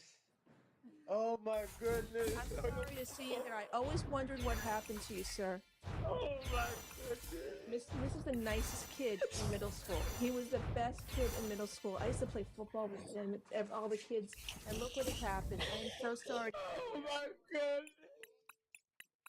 He keeps sobbing. Oh my goodness. He used to be a promising student, but he fell into drugs, gambling addiction, which really set his life off course.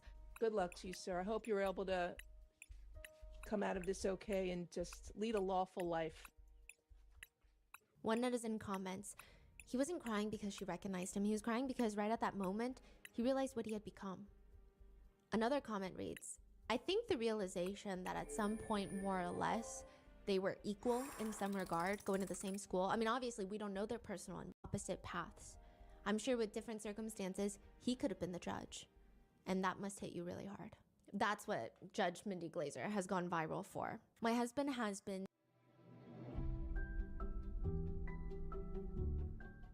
so adamant on teaching our nieces about investing, and I really had to— Office plan. Miller just lobbed a message way over Jones's head using some technical jargon. Ooh, and Jones brings the heat with a per my last email. Advantage Jones. Looks like both sides are gonna need Grammarly to get through this rally. Grammarly is an AI writing partner that helps you sound like the best version of yourself. And that's what we need to see here today. Oh, and now Miller's taking a technical doc and asking Grammarly to rewrite it. Just look at that. It's so much shorter and much easier to understand. And now she's serving it over to Jones in a blazing fast email. She tossed it up to Grammarly to get a quick first draft. What an angle. Let's see if it makes the difference. It's love all, but does Jones feel it? Yes. Jones is sending the updated doc to the VP. And it's in! Incredible! She aced it. And now the team can finally move forward. Thanks to Grammarly, every word you write helps you reach your goal. Download Grammarly for free.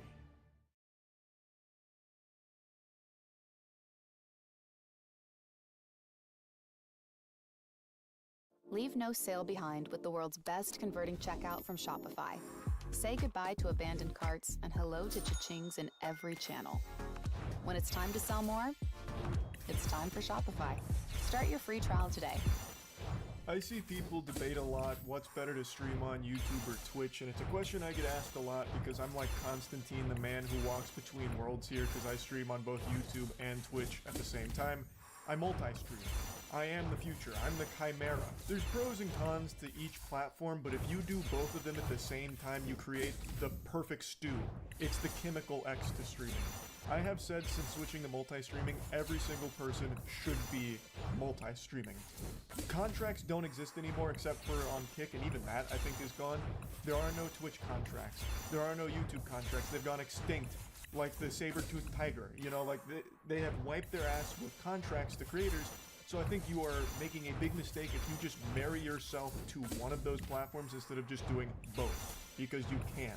When people talk about this subject, they only give like the basic rundown, like the nutsack summary of pros and cons. I haven't seen anyone really go over numbers. I'm gonna go over numbers.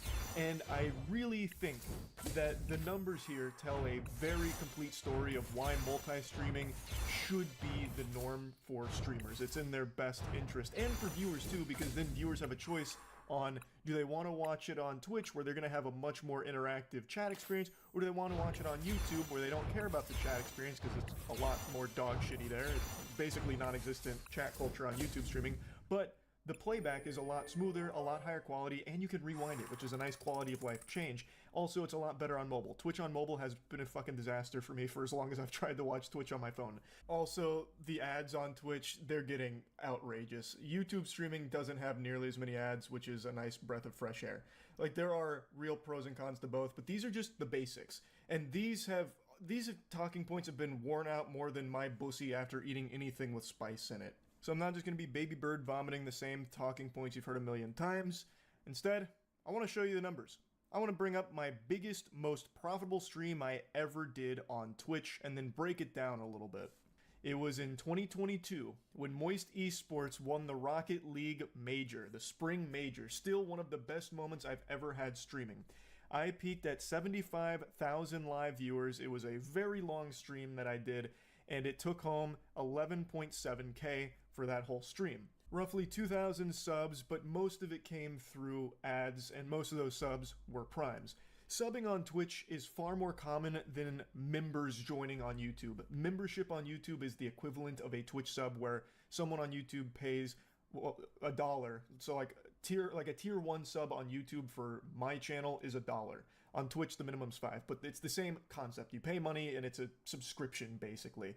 And that is so much more common on Twitch. So 2,000 subs on that Twitch stream is more than I've ever got through a YouTube live stream by a large margin.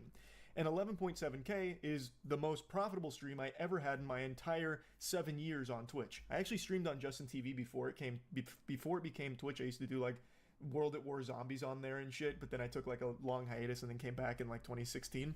But this was the biggest stream I've ever done. I then switched to multi-streaming last year. And what I've learned is Twitch is much higher potential to earn money while live than YouTube, and it's because of things like the Twitch Primes, which have become a pretty integral part of the Twitch ecosystem, and ads. Twitch actually has more ads than YouTube, and thus, since more ads are playing, that's more money being generated from those ads to the streamers. There's so fucking many ads on Twitch. They pump ads out the wazoo, and they are so intrusive. I wouldn't be surprised if in the next couple years Twitch integrates a system into their player that has like eye tracking capability, so if a viewer looks away during an ad break, it'll pause the ad till their eyes are glued right back to it to finish the ad. It's brutal, but it does have higher earning potential while live for those streamers that have all of these ad breaks that are going on. So Twitch has a higher earning potential through live content.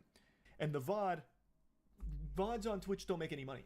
Like, they just don't. I don't even know if they're fucking monetized. And if they are, I don't know if streamers even see a penny of that. Like, not a single one of those fucking clams makes it to a streamer's pockets through the VODs.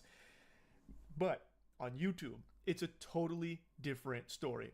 My most successful stream on YouTube isn't the one I just had at the Game Awards with over 110,000 live viewers, which is my biggest stream by viewer metrics.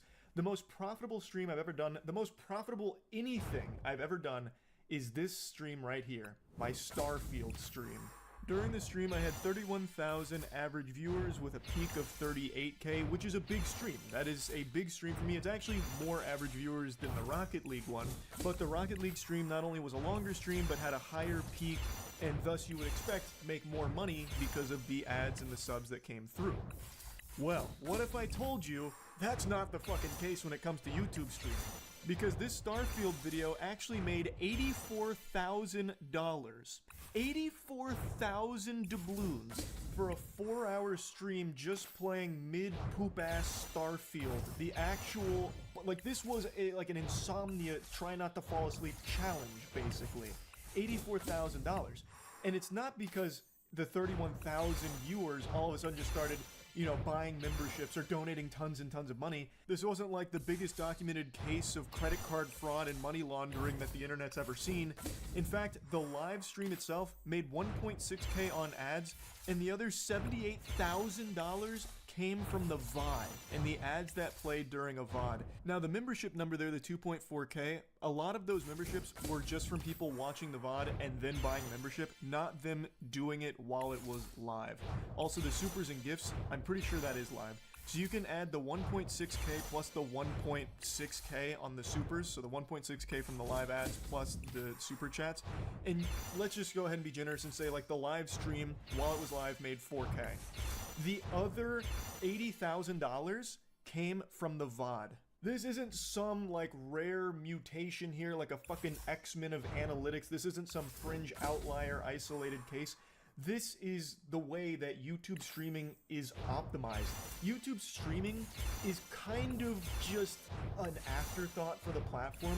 YouTube has always been about VODs, the videos itself. So when you finish a stream, it becomes a VOD, and that enters into the YouTube algorithm. And YouTube is extremely efficient at monetizing VODs. So finishing a 4-hour Starfield stream, it immediately saved as a VOD and made tons and tons of money through the VOD. Whereas on Twitch, I don't even think VODs are monetized. And if they are, it's not the creators making the money from the VODs, I don't think. YouTube is a totally different story. You don't make as much money while you are live from people buying memberships or donating money or anything like that. And their ads aren't that frequent on YouTube live streams, thank heavens. But what you miss in live revenue, you make up for with VOD revenue 10 times over. What I showed you with the Rocket League stream was my biggest, most profitable Twitch stream I ever did. So even when I was a daily streamer for like 6 to 8 hours a day for years, averaging between 10 to 20,000 viewers, fluctuating, I would usually be making between 4 to 6K a day. And that was like the norm, with the occasional peak going up to like 8 or 9, and then that being the biggest at over 11. But right now, my viewership combined on YouTube and Twitch is higher than it ever was on just Twitch. On YouTube, I average between 10 to 12K a stream, and on Twitch, it's between like 5 and 6K. It really just kind of depends on what I'm doing at the time. But on Twitch, you'll make more money while live and make nothing once the stream ends. On YouTube, you'll make less money while live and then could make 5 times as much from just the VOD. On Twitch, when the stream ends, it's basically forgotten. That's lost media at that point because no one's fucking watching Twitch VODs, it seems. On YouTube, when the stream ends, well, now the journey's just begun. Like, now, there's no telling what that can generate. Like, take this for example. This was a very normal, pretty low-key stream. I was just replaying Gears of War, one of the most important games in my life. This wasn't a brand new, hot release that would be, like, algorithmically successful. Like, it's not like something the algorithm would be salivating over, pushing out a Gears of War live stream. Gears of War is older than the hair on your grandma's titty nipple.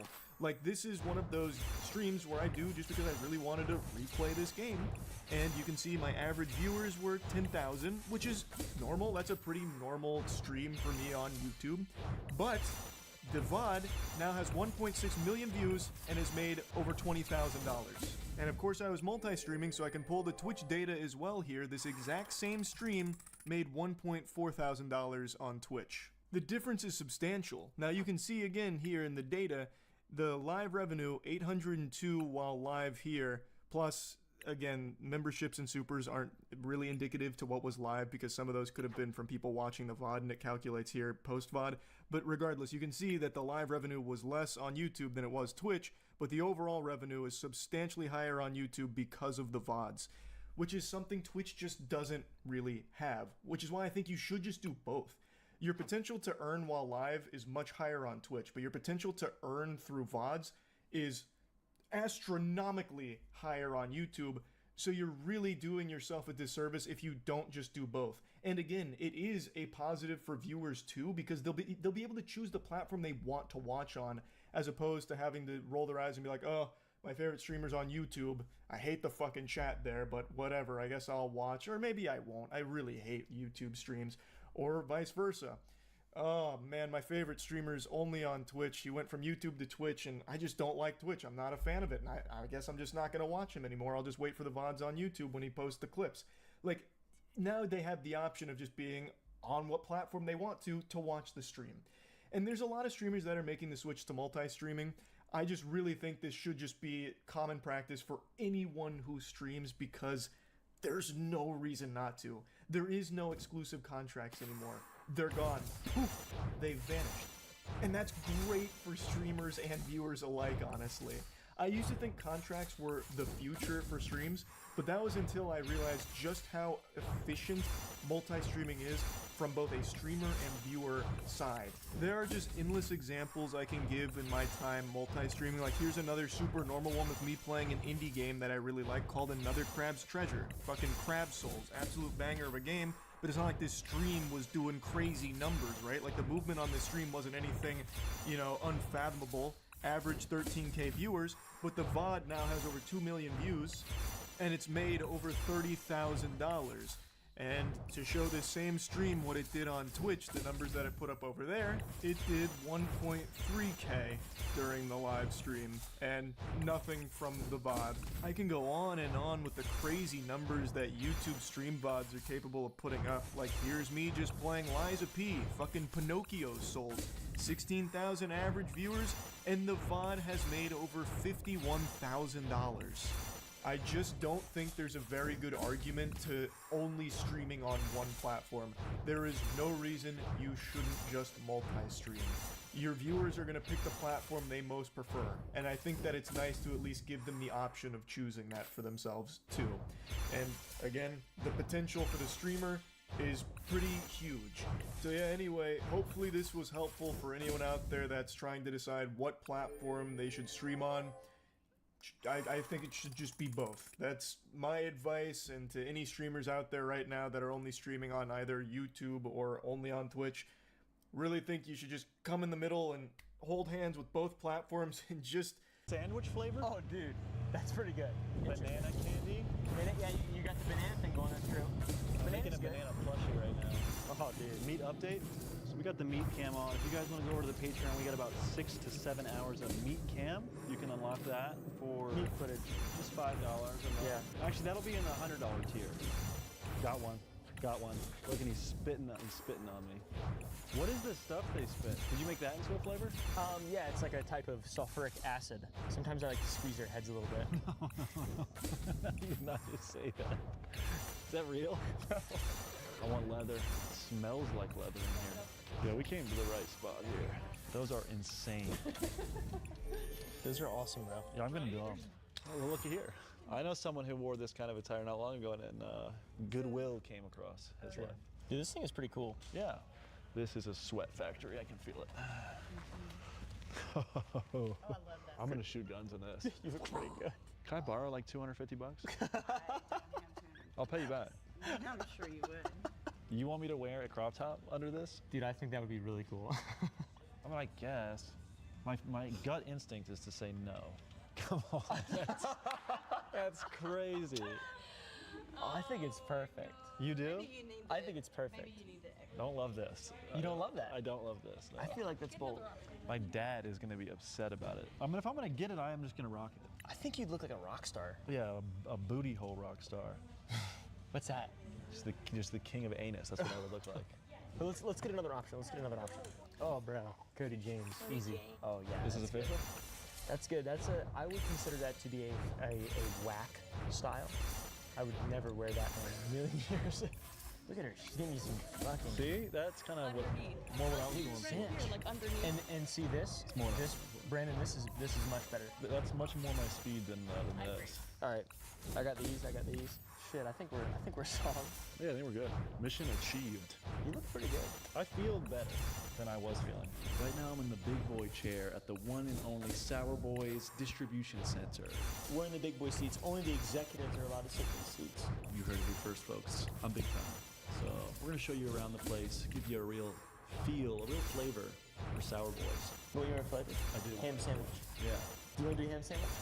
We can call it ham sandwich. We can put bananas in it. Yeah, make it banana flavor, but it's called ham Yeah, sandwich. exactly. You can do that. All right, everyone. I'm actually really excited to show this to you guys because we've been in the process of making this for like 6 months. My official candy collaboration with Sour Boys has dropped, and this is my first time opening the package. How the hell do I open this? Alas, my very own pina colada flavored pineapple coconut cold riding Sour Boys candy. I'm excited, genuinely. This is really cool for me. I have my very own custom candy. It's available right now on sourboys.gg. My first reaction to the packaging on these things is it's fucking rad. We got this image of your boy, obviously cold-ass riding on a bicycle with a coconut in his hand, about to blast somebody with a banana outfit on. That's 2 thumbs up for me. As you can see, they're very long strips. I'll tell you right now, this stuff's healthy, you guys. We got all the ingredients right on the back. We know who makes it. It's made in the USA, made in Texas. Real American candy, tasty candy. It's actually delicious. You can buy it. All right. So much candy. Woo! You guys, this candy is Wiener Dog certified, all right? You gotta buy some, you gotta try some so I can make more candy. I wanna make more candy with Caleb because this stuff's cool and I like it. And while you guys are on sourboys.gg buying your cold riding candy, check out some of their other flavors as well as their little guys, which instead of sour strips, they're like little sour bites of gummies. They're tasty and delicious. But yeah, support Oompaville, support my candy. I'd love to make another candy flavor if we sell out Oompaville, which we are going to because the cold ass riders are strong. But yeah, back to the episode. Appreciate you guys watching and buy my candy. Woo! So yeah, what do we This is some art and stuff. The artist Rosie drew all this stuff. This is where all of our fulfillment goes. Here's a new flavor. It's called passion fruit. It's got Jesus on it. Bro is Jesus maxing. Here's some cotton candy flavor. Ooh. Pretty chill. It's got a little guy getting hit by a tornado. That is cool. I love the packaging. Very good. I like to kind of design it so someone might look at it and laugh and smile. Like, what do you think of that? It's awesome. You think it's pretty cool? Mm-hmm. Genuinely. Check out this. There we go. See? Some stuff's above ground. I like it in there. This is another packing room. We got some hats and shit. Anybody want a hat or something? This is like one of our most popular things too. These little fucking stickers. Strawberry ass. My whole art career was just drawing fruits and vegetables with faces on them. It's like That's pretty cool. It's like all I ever did over the course of like 15 years of drawing. This is my mom's office. What? Your mom's name Louise? Who's Lois? Lois's office. Wow. Yeah, there's all my play buttons. She has like a fucking shrine. Who's D-Fire? Secret. This is a limited edition one. Yeah. One of one. When's that from? This is from the late 1800s. It had a death note in it. Someone wrote some negative things about their neighbor in the 1800s. A dapper guy with a dapper sort of style. You ever like look at the camera and then just look past it? You ever seen that? 1,000-yard stare? Yeah, exactly. Why did you buy that? It was just so expensive and unusual, I thought it would be a natural selection. I like it. Yeah, it's pretty good. It's a good choice. I mean, realistically speaking, it fits my head very well. Rage Lincoln. Want to see some of my costumes? I do. Shit, dude. This is like my whole YouTube career in a room. That's an awesome vest. Dude, I bought both these the same day. Those are good purchases. This is how I want to look most of the time. Those are powerizers. You have powerizers. You want them? Do they work as good as No, they're dangerous. You got ACL surgery in 2018. You will get ACL surgery in 2024. I always wanted them my whole life until I realized that they seem just like a death trap. They are absolutely death trap. I really want to strap these on. You should. Go ahead. Where do I do it at? You can we'll take them back to the house. I feel like such an idiot. Yeah, you look dumb. Here's a comically large spoon. My spoon is too big. Yep. My spoon is too big. Don Hertzfeldt. Don Hertzfeldt. That's the guy who made that animation. I did not know that. It's like was my biggest inspiration. My spoon is too big. Yeah, senior project in college and high school was about Don Hertzfeldt. You think you put this to use? What does it do? Well, it can be easily replaced by one person, so it doesn't do anything now. But it was supposed to take candy from one spot and put it in another spot and then pour it. But it didn't work out exactly how we intended. I got scammed. Got scammed big time. For like 7 figures? For literally 750 grand, like actually went to this guy. And over $1 million was just annihilated from existence because of the whole thing. How'd he get you? He just lied. He sent me like a legitimate contract for industrial automation stuff to build this little machine for us. And like lawyers looked over it, everything, and is legit, 100% like legally binding contract with a very clear scope of work, and like everything's 100% turnkey operation to a T, perfect. And for a reasonable cost as well, like relatively speaking. It wasn't the cheapest one, and it wasn't the most expensive one. And he's a guy who I'd known for a good while. Like, he is a legitimate engineer. He's not, that part's not a scam at all. Like, it wasn't a scam until I believe he sort of got into crypto stuff. I don't know if that's 100% true or not, but like right as the whole crypto boom in 2021 happened, seems like that's like when I was sending him the money, and he kept telling me about like his crypto portfolio and shit. He kept telling me about it, and I was like, that's crazy, bro. Can I see a picture of my machine? Yeah. And he just kept on. He would send me pictures like, oh, it's in parts in like Georgia and like you know, around these different fab shops, and it was in China. It was pieces in China, like these fucking fake photos. I don't have 100% proof of this or anything, and this isn't even like really an allegation or anything. This is just what I feel like probably happened. I believe he got the money, he invested the money in crypto, tried to make a quick buck, lost a lot of it, and then his scope of work shrunk drastically to what he was able to complete.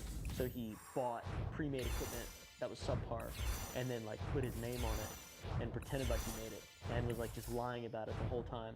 I don't believe he like set out to scam me though. But like somewhere along the way. Yeah, he just overconfident. And instead of being like, yo, I lost fucking 100 grand gambling on crypto, and then like, can we change the contract a little bit? He just lied and shit. And was like he bought like a car and shit and cool stuff. He bought new appliances. I talked to his landlord, and I was like in contact with his landlord before he knew that I knew that he was scamming me. It was pretty fucked up. I knew a lot about him and a lot of what he was doing on a daily basis, while he thought that I didn't know anything about him at all. So you grinded your way out of the candy catastrophe. We redid 90% of all that shit. It's all fucking legit. It's all stainless steel. Replaced like so much of it. So much of the machine, motors, whole parts, every single possible thing that could have gone wrong went wrong. And you know, it's just me being naive and sort of getting into something that I shouldn't have got into. There's a reason people don't manufacture their own shit, because it's very hard to get into. It's extremely hard to get into. This is the chill area where we force everyone to chill. The gamer area. Check it out, you guys. This is super secret, unreleased Sour Boys Covenant Blood candy, and it gets its name from what? Halo, Covenant Blood. When I was a little kid, I used to want to eat the blood. You shoot them and then they bleed everywhere, and I used to want to eat it. So now I made it into a candy. That's real. That's legit. You really are a sour boy. Dude, I feel like a fucking idiot right now. You look great. Do I? Yeah. Are you lying? I swear to people. Oh, fuck. Yeah, this place was sick. See that? Meat King can do that. Yeah. That's Drake. That's BBL Drizzy. BBL Drizzy. I say fuck the candy. Beers all night in the warehouse. Yes, we're about to rip some Sour Boys donuts real quick. Peep it.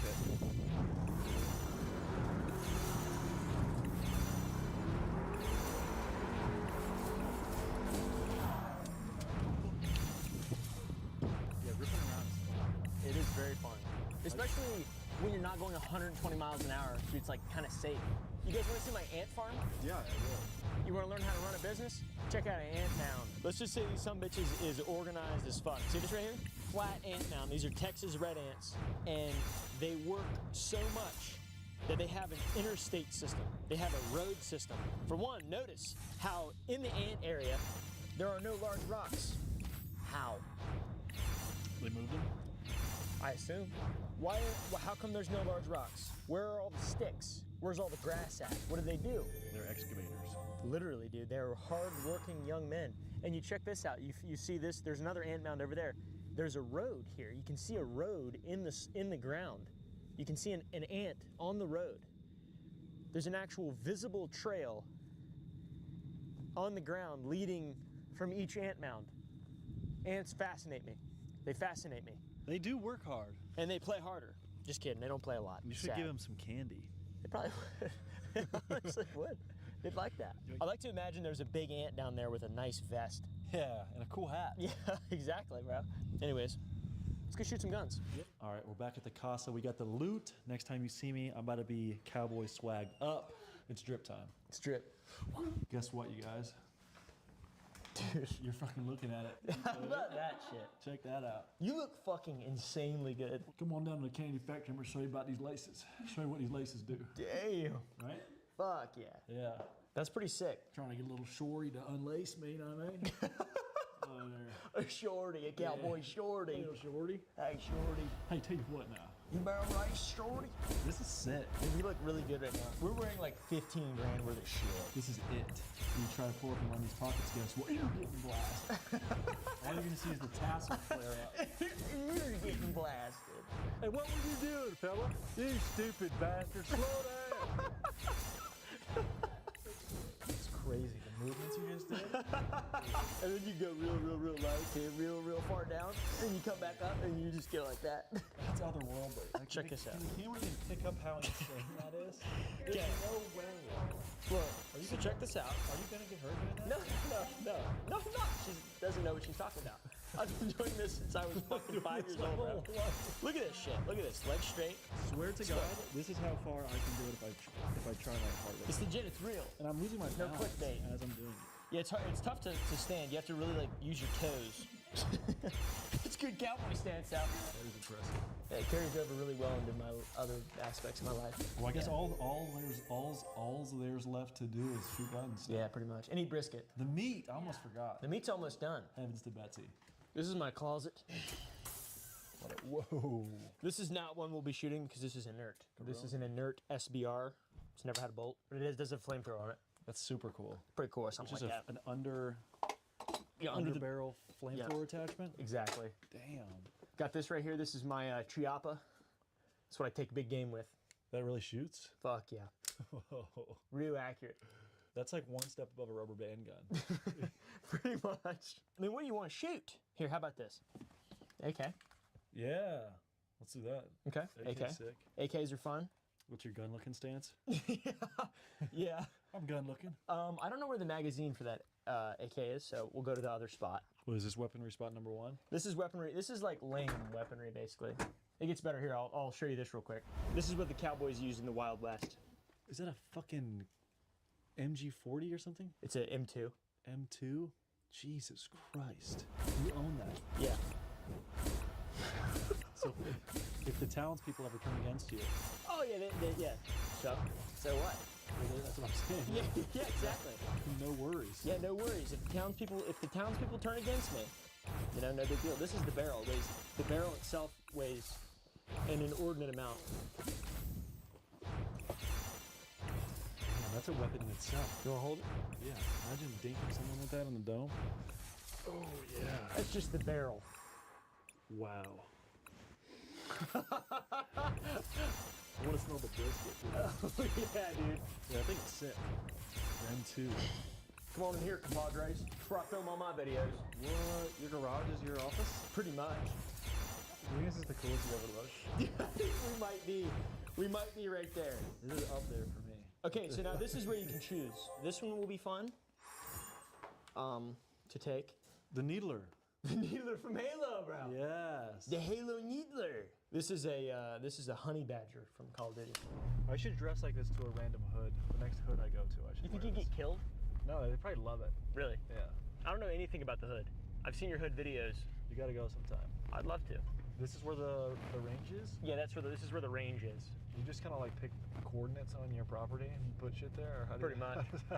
Yeah, man. I was just like, this looks like it might be good, and then it worked pretty good. That's badass. It's pretty fucking cool. Trigger safety. Oh yeah, I'm shooting right at its heart. Ram Ranch, welcome. Fuck yeah. Yeah. Pretty Rambo! Cool. This is what's called a Gucci Glock, because it's just like a Glock platform, but it costs $2 grand for some reason. Whoa. Much louder. Sure you don't want ear protection? Yeah, I'm good. Okay. A little chaos in my brain. A little chaos in the brain. Look. Didn't have. Yeah. These are super powerful. These are made specifically to hunt hummingbirds. Put one at a time? One at a time, yeah, because it has too much. It just like kind of rough on the hand. You want to shoot it first? Here you go. You sure? Yeah. You set her off. You go first. You just point it and then you just pull the trigger all the way through it, and it'll shoot. It's double action. So just grip it and rip it? Yeah, dude. Just fucking grip it and rip it. Shit's insane. Hey, Buster, stop right here. What the fuck? Harder. Even harder than that? Yeah. Get back. Hey, Buster. Hey, Buster, what the fuck? Hey, whippersnapper, quit that. What That's happened? legit. That's real. It shot? That's real. It shot something? That's real, yeah. There's no way. That's how it works, too. It is such a weak bullet that it, like, you can't even tell it shoot. Watch this. No way. Dude, yeah. Fuck yeah. It's like a cap gun. It is. It's like a cap gun with consequences. I seen what you did to my daughter. That was wood. You hit wood, bro. I hit wood. You hit fucking wood. Here, we gotta try the whippersnapper. Which one's that? You'll see. That gun is sick. It's pretty sick. I don't think you're gonna be able to outdo that one. Yeah. Yeah. Also, another very quiet gun.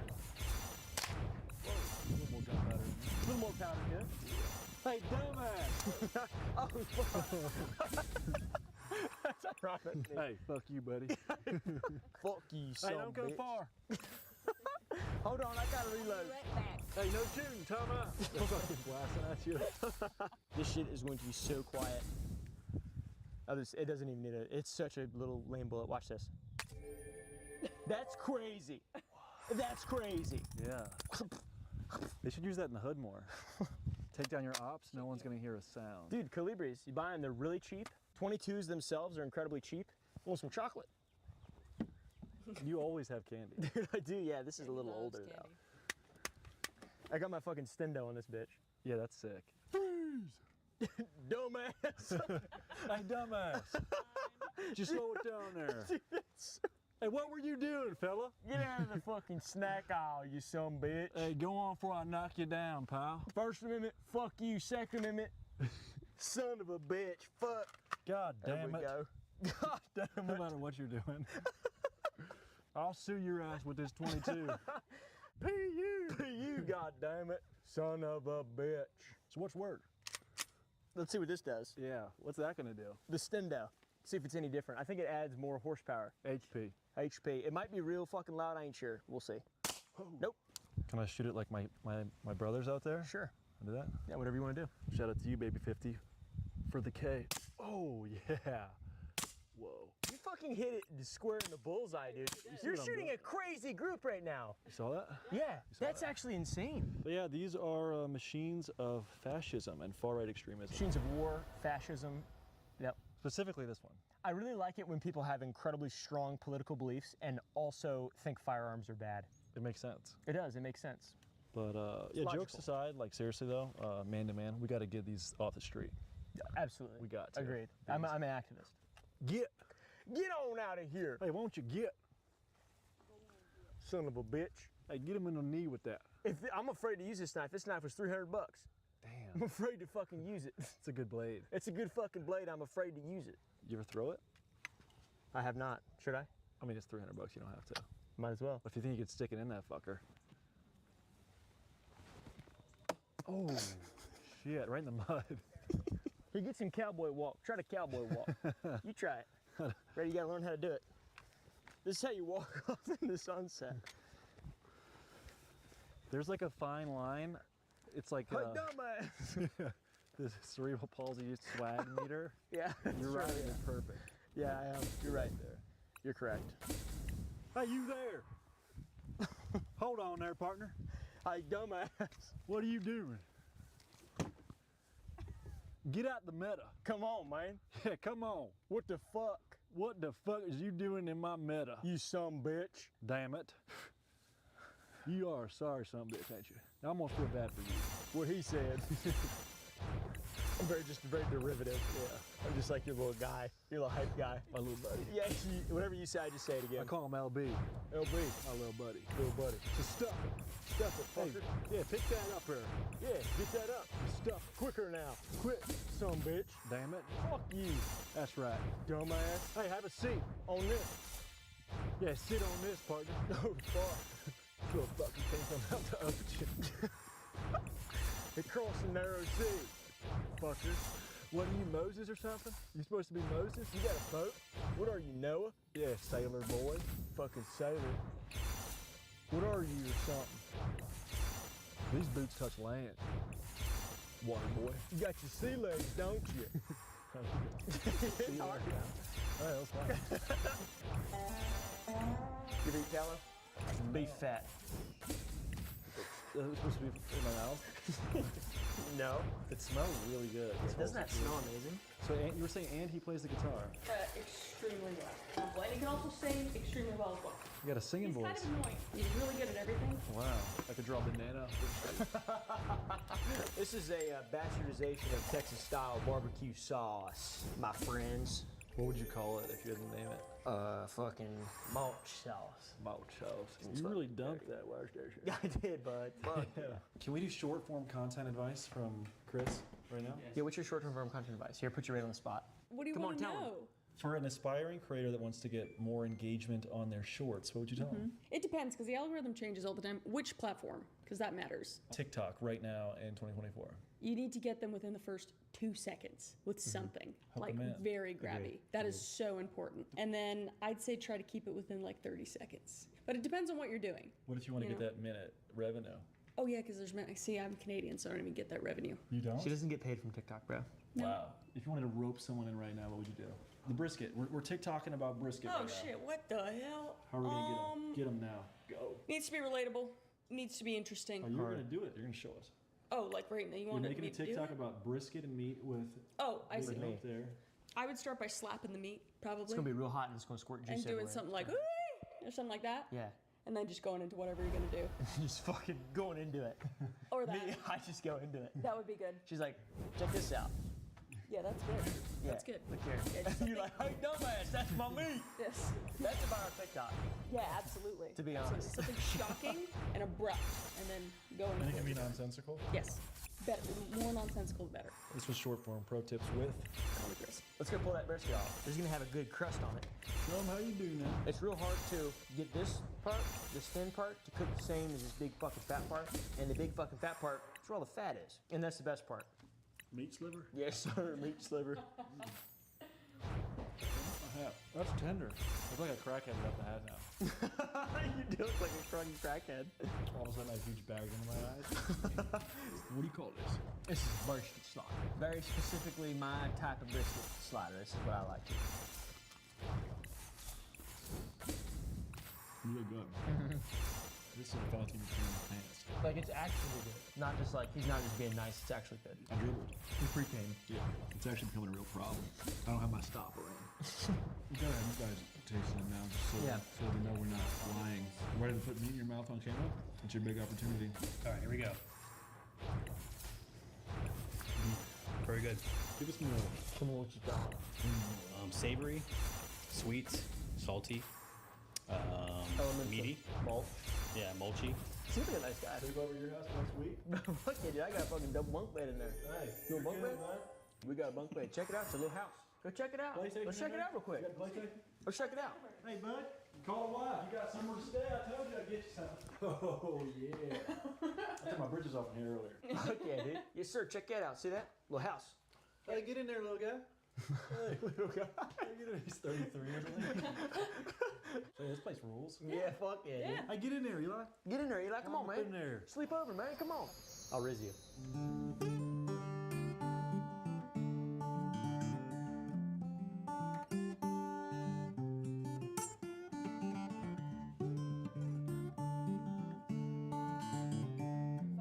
You have great finger dexterity. They're long and they're thin. You struggled with women most of your life? No, I had one girlfriend for 10 years. Now I got traded her one 15 times better. Is that real? That's real. That's legit. I had a girlfriend for 10 years. And then you broke up with her to be with her? Then not to be with her. I didn't know who she was. Younger than the mountain, blowing like a breeze, country road, take me home to the place I belong, West Virginia, Mountain Mama, take me home. That's the wrong one. All right, you guys, check it out. I got powerizers, or as Caleb was calling them, pain stilts. Pain stilts. I'm trying to figure out how to connect them to my body so I can fall from an extended height and break my wrist properly. This is insane. Yeah, dude. Yeah, there you go. This is unbelievable. This is insane. Oh my god, the pressure on my knees already. Immediately. There's no way. There's no fucking way, dude. There's nothing secure about this. My legs are rattling around. Yeah, dude. How far is the hospital? Pretty far. Really? Yeah, it's pretty good. I'm Pretty good, positive if I fucking really dedicate myself to this, I'm gonna get hurt. You think so? Positive. There's just no way. I'm not leaving this tractor. Okay. That's crazy. I wanted to have these on my legs for 10 years plus. Now that I'm here, I feel like such an idiot. Yeah, you look dumb. Hey guys. You try to walk with them or something. Fuck, dude, I don't want to. Yeah. Oh, be careful. Oh my god. Oh my gosh. I now understand why these never caught on. And they're expensive. They're like $400. Yeah. So you're good with them? I can run with them, yeah. Yeah, I don't fuck with this at all. At all. You locked in? I'm almost positive you get up like that. Oh, fuck, my hips tighten up. I haven't gotten in these since I was 25 years old. Here, let me get the tractor. Let me get on the tractor. I don't know what's scarier, the death stilts or the hokas. The key, seriously, is to move. Like, that's like the fucking... It's all the same. What is that? What is that? That's that Wanted Dead or Alive by Bon Jovi. Wow. A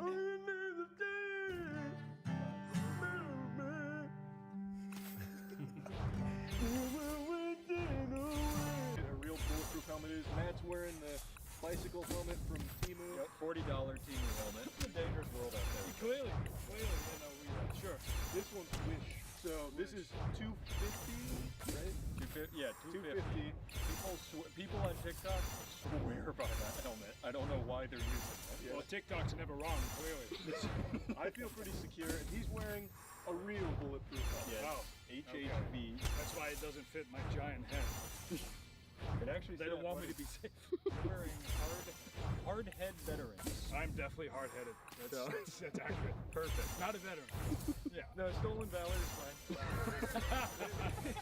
It's a big I'd be scam. so disappointed. This is just the warm-up.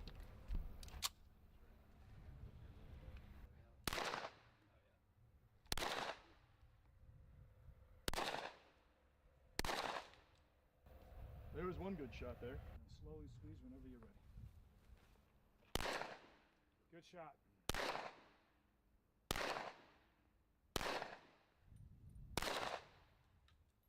Well, they're all A shots. That's good.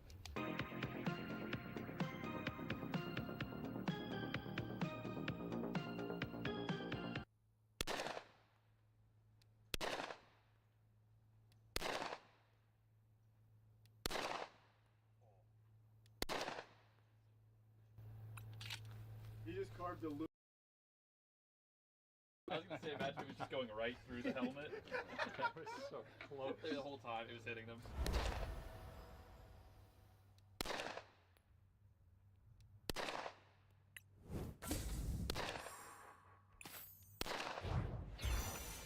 I just saw that bullet deflect. I swear to God.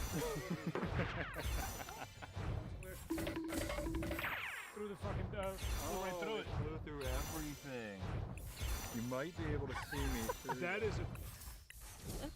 That's made out of styrofoam. I'm pretty. Almost perfectly centered, man. This is what they used when they built my house, the drywall. Because there is one shot that angled down here.